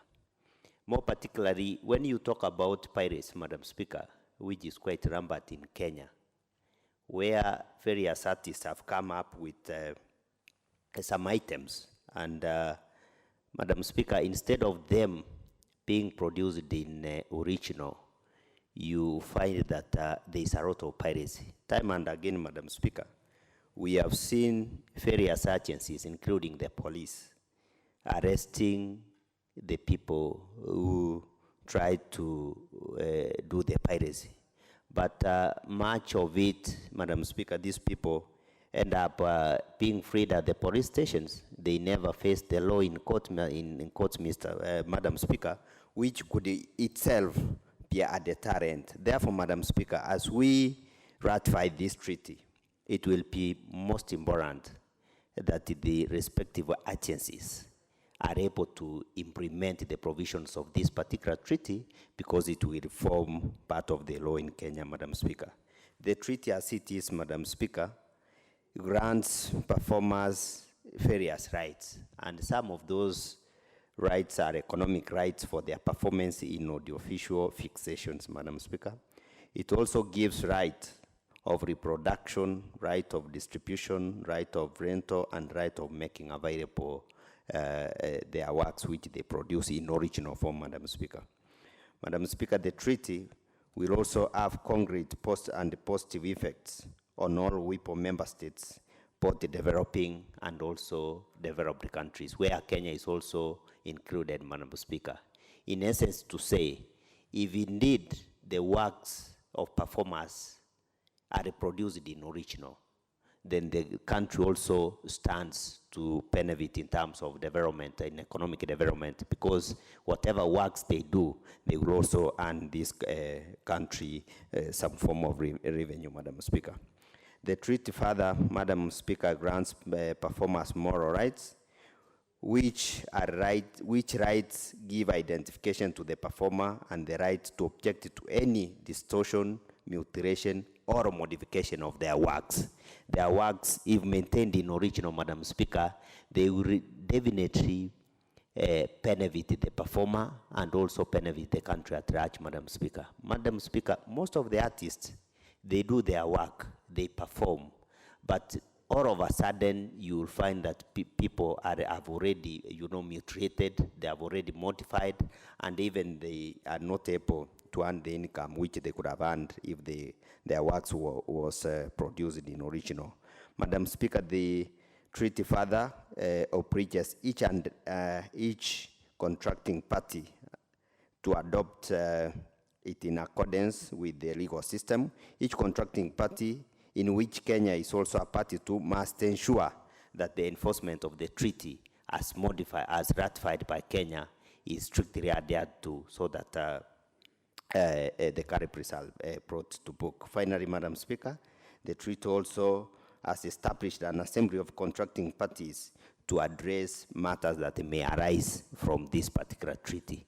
For those few remarks, Madam Speaker, I rise to support this particular motion. Honorable Kioni. Thank you, Madam Speaker. I want to briefly, very briefly support this ratification. Again, recognizing that the need to make sure that all treaties signed by our government are ratified in Parliament, for the obvious reason that there before we had many treaties that were ratified by the executive, only that Kenyans did not come to know of them, and even the benefits that accrue could not trickle down. Madam Speaker, one of the most important things about ratifying these treaties in this House is that in the debates that we are now having, we are also making it known to Kenyans that now this opportunity exists. And if for nothing else, they will know that those who are gifted in this area can also be able to benefit from it, and especially our young people, because it will be able to guarantee them some form of employment. So I want to commend the committee and even the executive for, again, bringing it to the attention of Parliament so that we can do what is expected of us. Madam Speaker, also, I think it is important to note on that, having said that, this treaty was acted upon by the World Intellectual Property Organization on the 26th of June, 2012. That is a good 7 years ago. And you would wonder why it will take 7 years for the government or the executive to get the treaty to the floor of the House, so for us to ratify. And I see that it was again tabled in Parliament on the 8th of November 2018. So we cannot quite be blamed for the delay, because when we tabled, of course, we now are acting on it within a short while. So I think the executive will need to do this. And I know there was another treaty, I cannot remember the title of the treaty, that again was coming to the floor of this House after quite a number of years. Madam Speaker, also, I see only 30, we need 30 eligible parties to ratify. I may not have gone through the whole of the document. I don't know how many have ratified. How many? 26. But you see, would have been 27 if it had come to us much earlier. Most likely, the other 3 would have been encouraged, and by now would have it having some legal binding. But we want again to thank the committee that found it necessary, or has made it possible for us to debate this. Madam Speaker, very important provisions in this treaty, including the fact that it protects the performers from being from discrimination on the basis of nationality or any other such grounds, and it makes sure that they are paid and paid well, and paid like other persons of other nationalities would be paid. That is very important for us as a country. And even protecting making sure that what the original fashion of the performance is not distorted. There is that protection that is being given to ensure that there is no distortion, mutilation, or other modification of the performance, which otherwise will be prejudicial to the reputation of the performers. And further, and I think crucially, Madam Speaker, is that this now forms part of the estate of a deceased person until, so you can actually see what kind of losses or what kind of losses our Kenyans, our people, may have gone through when we did not have this treaty. I think it is important that we finalize on this and encourage the other 3 members who are likely to ratify to do it quickly, because in so doing, it has economic benefits to our people. It creates employment, it creates engagement and encouragement. It gives a person a purpose to be alive, because every Kenyan was given life by the Creator with a purpose and with a way to provide for her or himself. Failing to have ratified or identified this kind of a talent, a gift before, denied those people to exercise the gift that was given to them by God. With those few remarks, Madam Speaker, I support and again thank the committee that has made it possible for us to come and discuss this treaty. Thank you, Madam Speaker. The Honorable Akinyi Obara. Thank you very much, Madam Speaker. And I too want to add my voice to support the committee for a job well done. Madam Speaker, this is timely and it's coming at a right time, particularly at a time when on an area that would be considered gray for a very long time.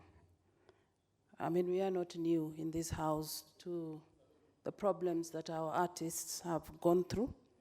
And I'm happy that within the treaty, there is provision to cushion the artist's rights. Very clear provisions. And it is very clear and gives the outlines of who the beneficiaries are. The provisions that they too have the right of reproduction of their performance in any form. And this is one big step in curbing the unnecessary bureaucracy that we've had in this country in particular. I also note that there is exclusive right to authorize broadcasting. The effective date is also very clear, and also the exit. And therefore, there will be no ambiguity in any form. Madam Speaker, actually I was looking at something that I noted, and Millie has gone, and she said that Disco Matanga is, allows people to cope with the stress, and that was an interesting point. But finally, Madam Speaker, the artists in Kenya are going to be able to take control of their talents. And we have waited for this for a long time, and I want to say that thank you very much to the committee. Let me not take too much time, that finally it is looking like it's going to come to fruition. Thank you very much, Asante. Today I see a lot of blue making the rounds. Honorable Obara, the majority whip,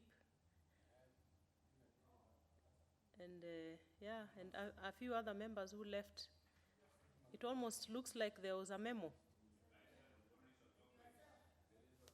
Yes, but I didn't get the memo, but it almost looks like there was a memo for Royal Blue.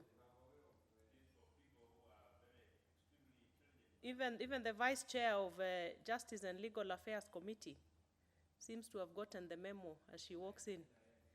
So it's quite interesting. Let's have the Honorable Mabonga Mwambu, who evidently did not get the Royal Blue memo. Thank you, Madam Speaker. I wish also to just give my comment on this treaty, which is very important, and it has come so timely, Madam Speaker.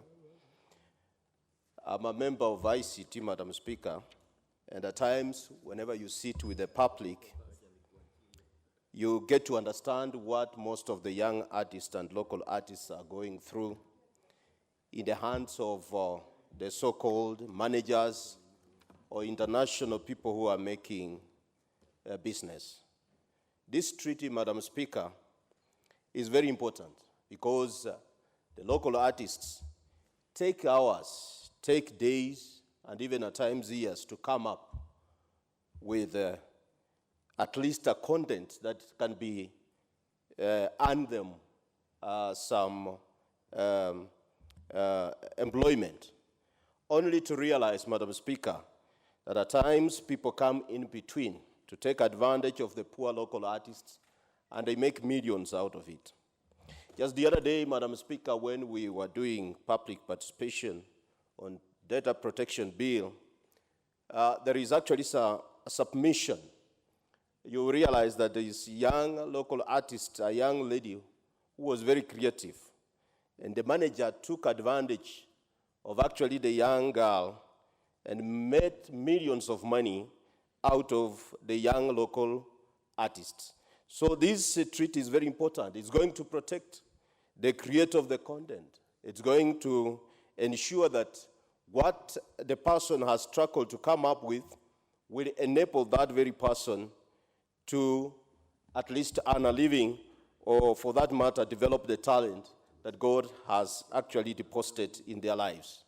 In this era of copyright and pirates, Madam Speaker, it's at times very difficult to protect some of these people if we do not have this kind of treaty in place. So it's very important to ensure that actually this is the only best way we are going to protect our young ones and many other people who are actually talented to do some business in this kind of industry. Today, when you open the screen, Madam Speaker, you realize that the West Africa is doing very well. This is actually an industry that, if properly managed, is going to provide a lot of employment to young people today. And it's important that it will give us actually even room as a country to tap into more talents of the young people who are upcoming.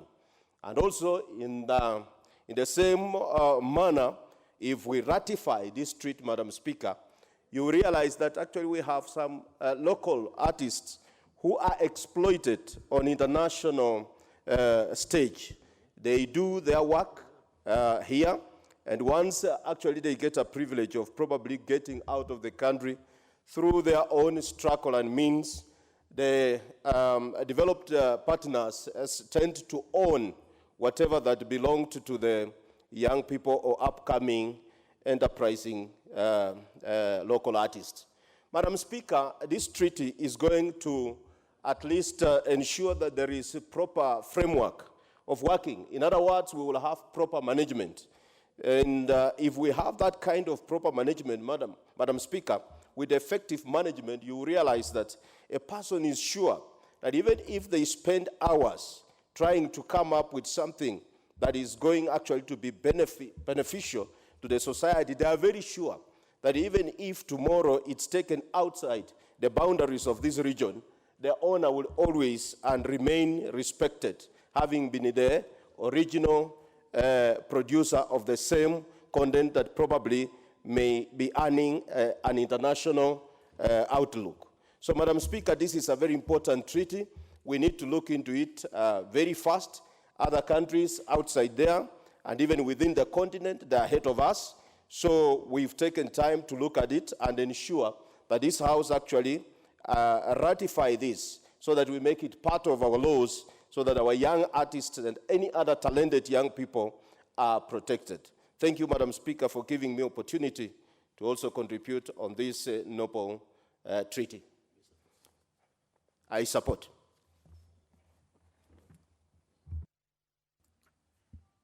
The Honorable Wamushomba Gadhoni Wamushomba.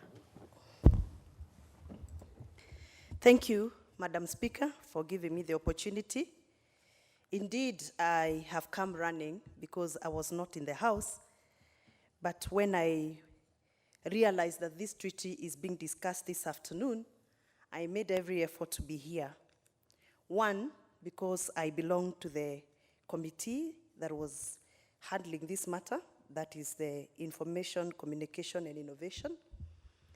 Number two, because I am an artist myself, having practiced in the media for the last 23 years, and therefore I felt I should give my voice into this debate.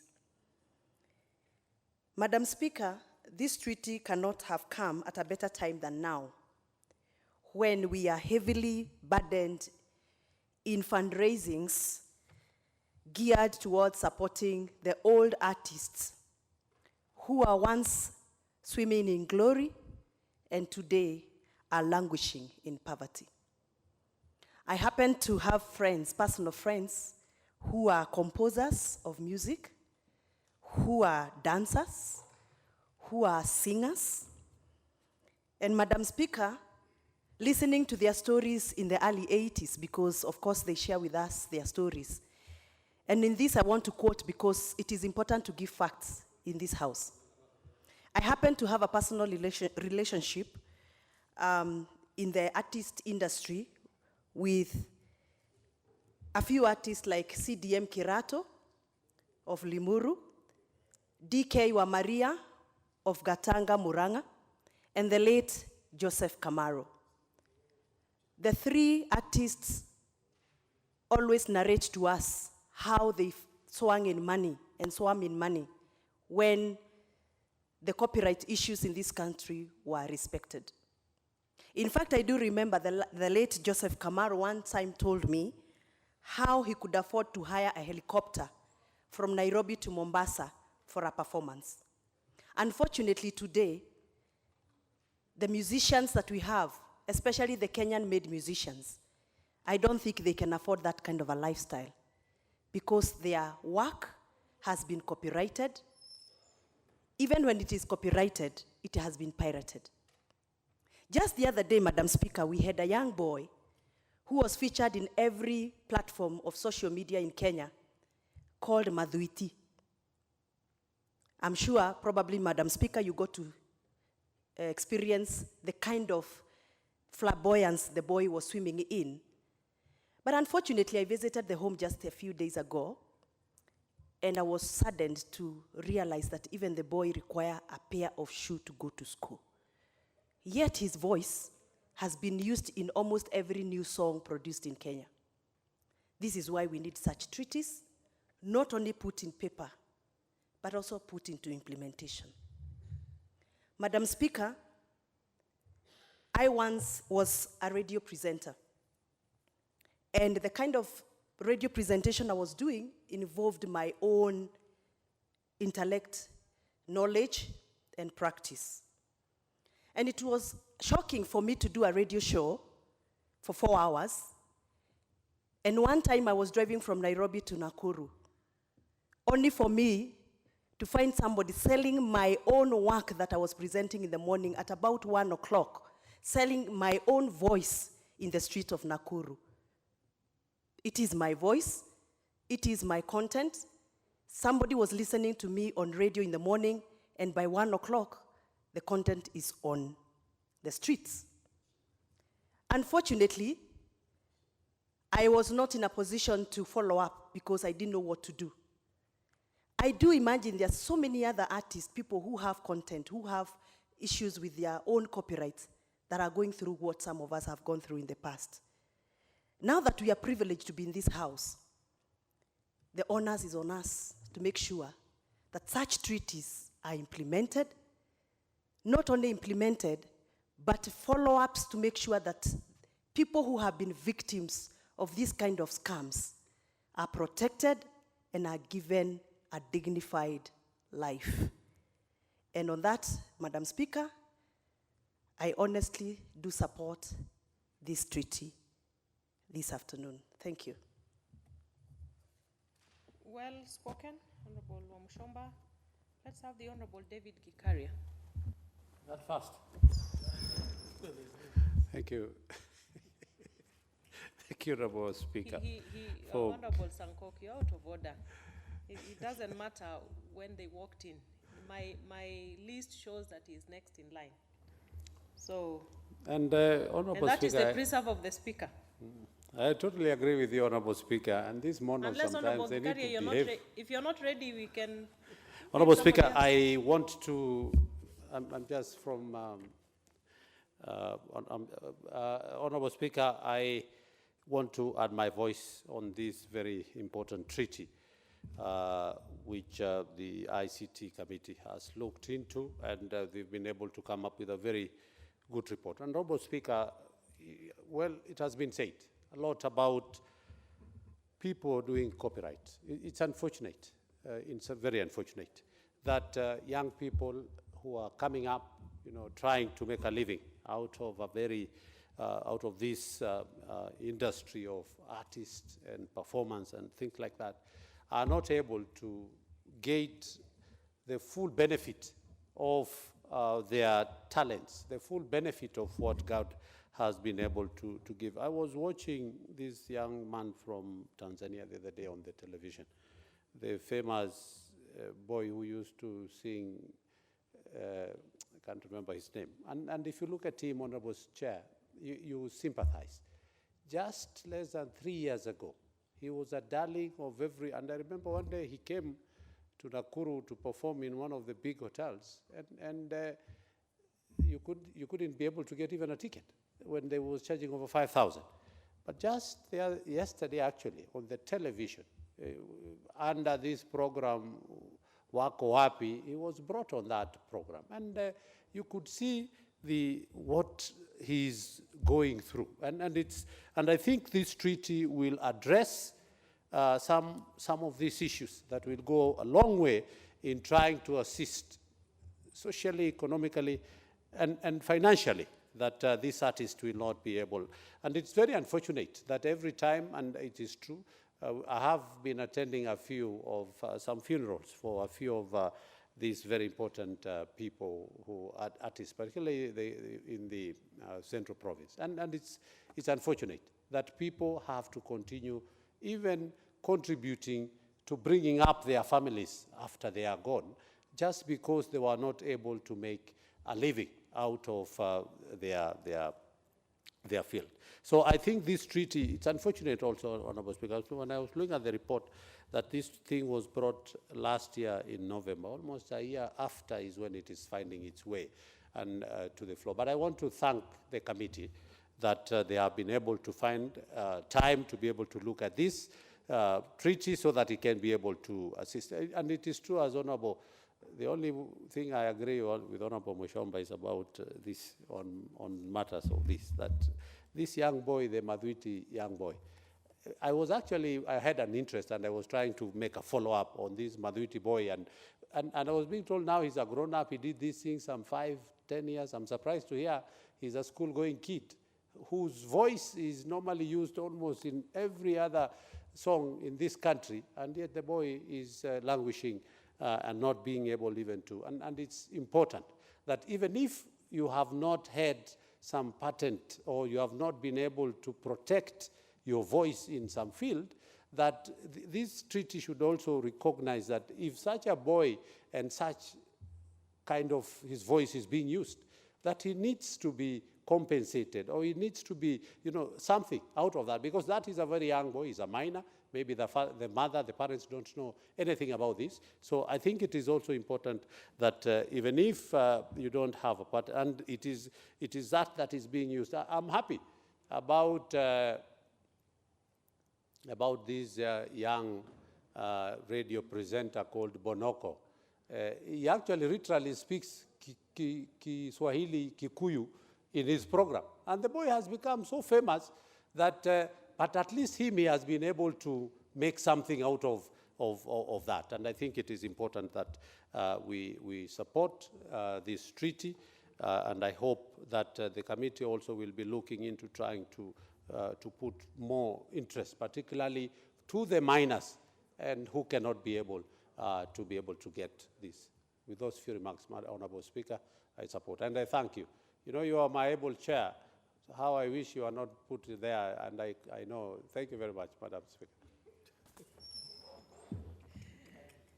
Honorable Gikaria, I think you should be happy for your chair. It's a promotion. Let's have the Honorable Kitonga Manzo. Thank you, Madam Speaker, for giving me an opportunity to add my voice on this very important debate. Madam Speaker, intellectual property is a very important matter in the world today.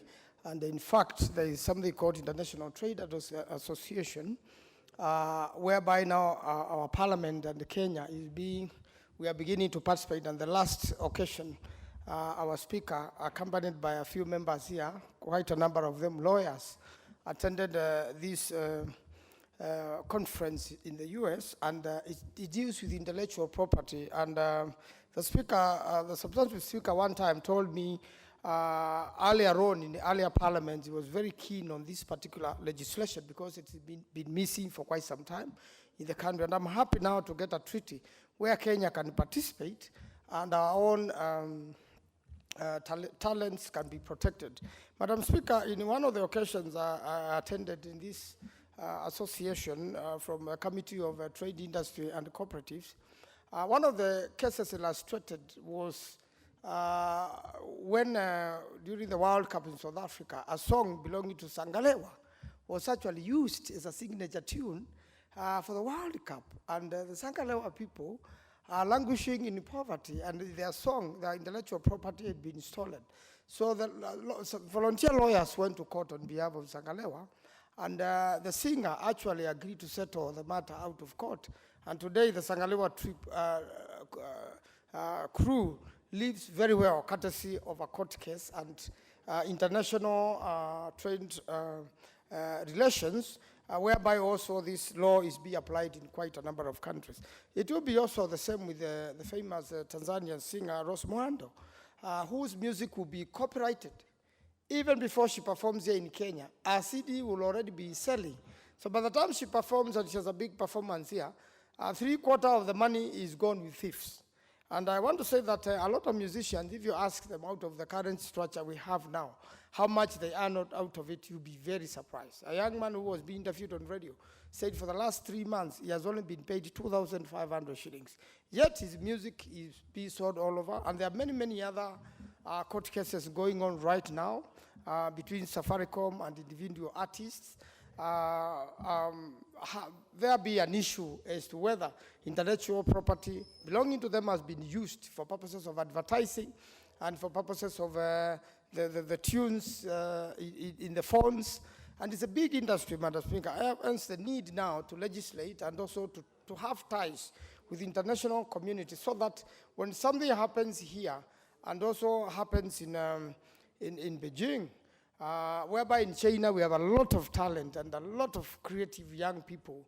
I saw it one time when I attended when the Olympics were in China in 2008. You cannot believe at the opening session the talent in China. And similarly, Kenya has a lot of talent, and ours is also even, we have some which are cultural.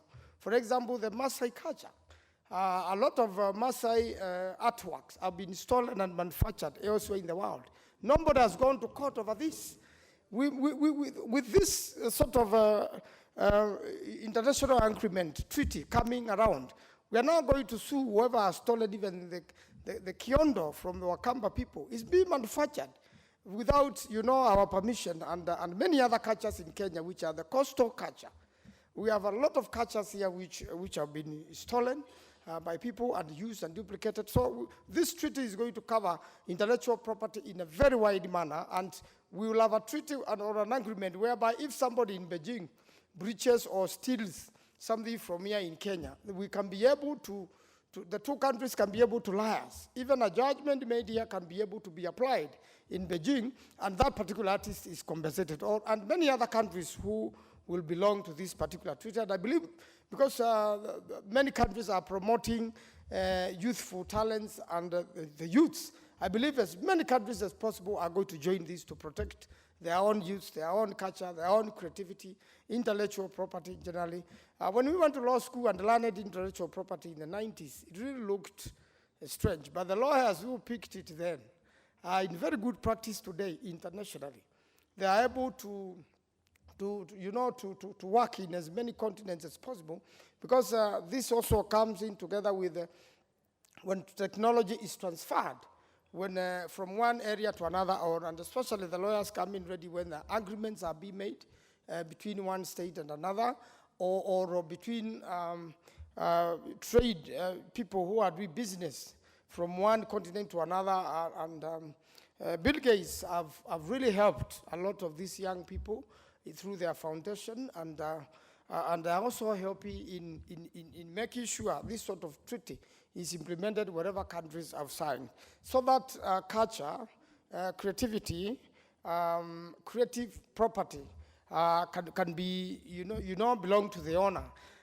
Recently, you saw a young girl be shown on television, Young Citizen. There was a program by Jeff Koinange, where this girl has even met the president of Rwanda, and where there is somebody who has been a broker from creativity and talent, and then that person is paid on our behalf, and allegedly the monies never came in full to the family, and the family has not transformed. A lot of young Americans are making it into billionaires, even when they are young, out of talent, out of art. By 22, a lot of Americans are already, doing it very well in the theater world, in creativity, in singing, and can pull large crowds. But unfortunately, just like the case of Michael Jackson, and this was courtesy of stealing of intellectual property, by the time he was passing on, he was now planning to perform so that he could regain, because he was now running into bankruptcy, yet he's a very serious artist. So we want also in our own case here, the artists we have, even the ones who have left that property to be managed by their families upon demise, like Issa. Issa, his music is still being copied in many places, and I believe whoever is now the owner of his is a person bestowed with his estate by the courts or by whatever method the family has used. They should be able to protect this property which belongs to their son. And this runs many years ago. For example, Mozart is still the famous, the most talented in the world ever, classical music inventor. Although he passed away at the age of 36 after a performance, his music is still being copied and stolen today. So you would imagine his family or his country, because even a country through these treaties can be able to come on board and protect what is the culture or what belongs to a person from their own territory. And I believe there's a lot more happening in South Africa and many parts of Africa. And this particular treaty, Madam Speaker, will really go a long way in helping people in the creative world. Intellectual property is now a very big component of what is taught in university, and is an area of law now a lot of young lawyers are practicing in and dealing with that only. Trade comes in, trademarks, and all that regime of practice whereby we've been doing it without a particular law, but just following certain principles or practices which were laid down many years ago when inventions began, but never really transformed to the creative arts, Madam Speaker. And therefore, I am happy to support this, and I will really urge members to support it, so that Kenya can join the League of Nations, which are protecting the intellectual property of their own countrymen and women. Thank you, Madam Speaker. Well said. I do not see any further requests, apart from two members who have already spoken to the motion. And I'm sure they know they cannot speak twice, however passionate you are about this, Honorable Wamushomba and Honorable Baraza. You've already spoken to it, and therefore I will call upon the chair, who's the mover, to do the reply. Honorable Speaker, I want to take this opportunity to thank the government, the executive, for bringing this treaty to the House last year, November. Even though they took more than 6 years to submit the treaty to the House, I say thank you. Secondly, Honorable Speaker, is to also urge the government, as soon as the House approves this treaty, they lobby the other nations, the remaining 2 nations, to make 30 so that the treaty can be ratified. We are actually number 28. I had said those who have ratified are 26, but there are 27. Kenya will be number 28. And I also want to thank the committee for taking their time, moving around, doing public participation, and coming up with this report. Thank you, honorable members, and also those who were able to contribute today.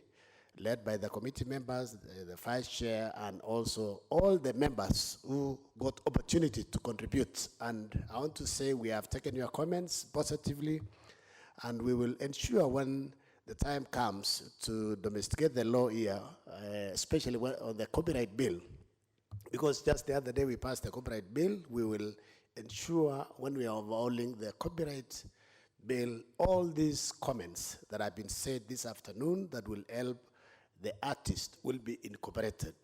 It's not that, Madam Speaker, that we don't have law. We have law, but there is something, it's like most of the artists don't know that we have a law. And there is some middle, what we call brokers. There are brokers in the middle who are taking advantage of our artists, what we call collective management organizations. Sometimes 2017, there is one particular CMO that collected over 1 billion, and they paid as royalties less than 10 million. They came up with expenses that they have spent close to over 950 million on expenses. So going forward, when we do proper copyright law to repeal the current law, we are going to be very strict to ensure expenses by CMOs are limited to a certain percentage. Just like in other jurisdictions, expenses should not be more than 30% of the collection. But currently, they spent more than 90%. So, Honorable Speaker, I want to thank you also for your patience this afternoon and all the members who have been able to contribute. And it's now my humble pleasure, Honorable Speaker, to reply and ask that the question of this motion be deferred under Standing Order number 53.3 to maybe the sitting in tomorrow afternoon. Very well. The putting of the question stands deferred. Next order. Order number 11, the petition to County Assembly's Procedure Bill, Senate Bill number 22 of 2018, second reading. Honorable Whip.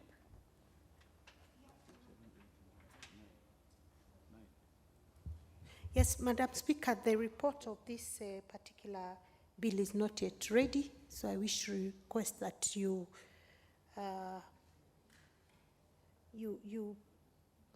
God. You stand it down? I stand it down. Okay. Defer it to the next available time. Thanks. The motion stands deferred. Sorry, the bill under order 11 stands deferred. Next order. Order number 12, the Early Childhood Education Bill, Senate Bill number 26 of 2018, second reading.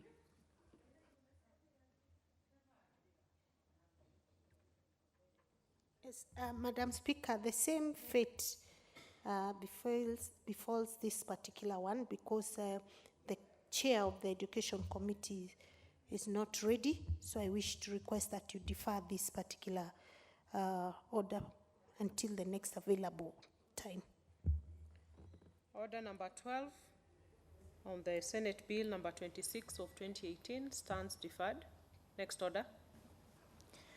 Order number 13, the County Government's Revenue Raising Process Bill, National Assembly Bill number 24 of 2018, second reading. Madam Speaker, the Leader of Majority is not yet ready with this particular bill, so I wish to request that it be deferred. Once again, order number 13, the bill, National Assembly Bill number 24 of 2018, stands deferred. Order, members. Honorable members. Order. Be on your feet, members. Honorable members, the time being 6:25 p.m., this House stands adjourned until Wednesday, 18th September 2019 at 9:30 a.m.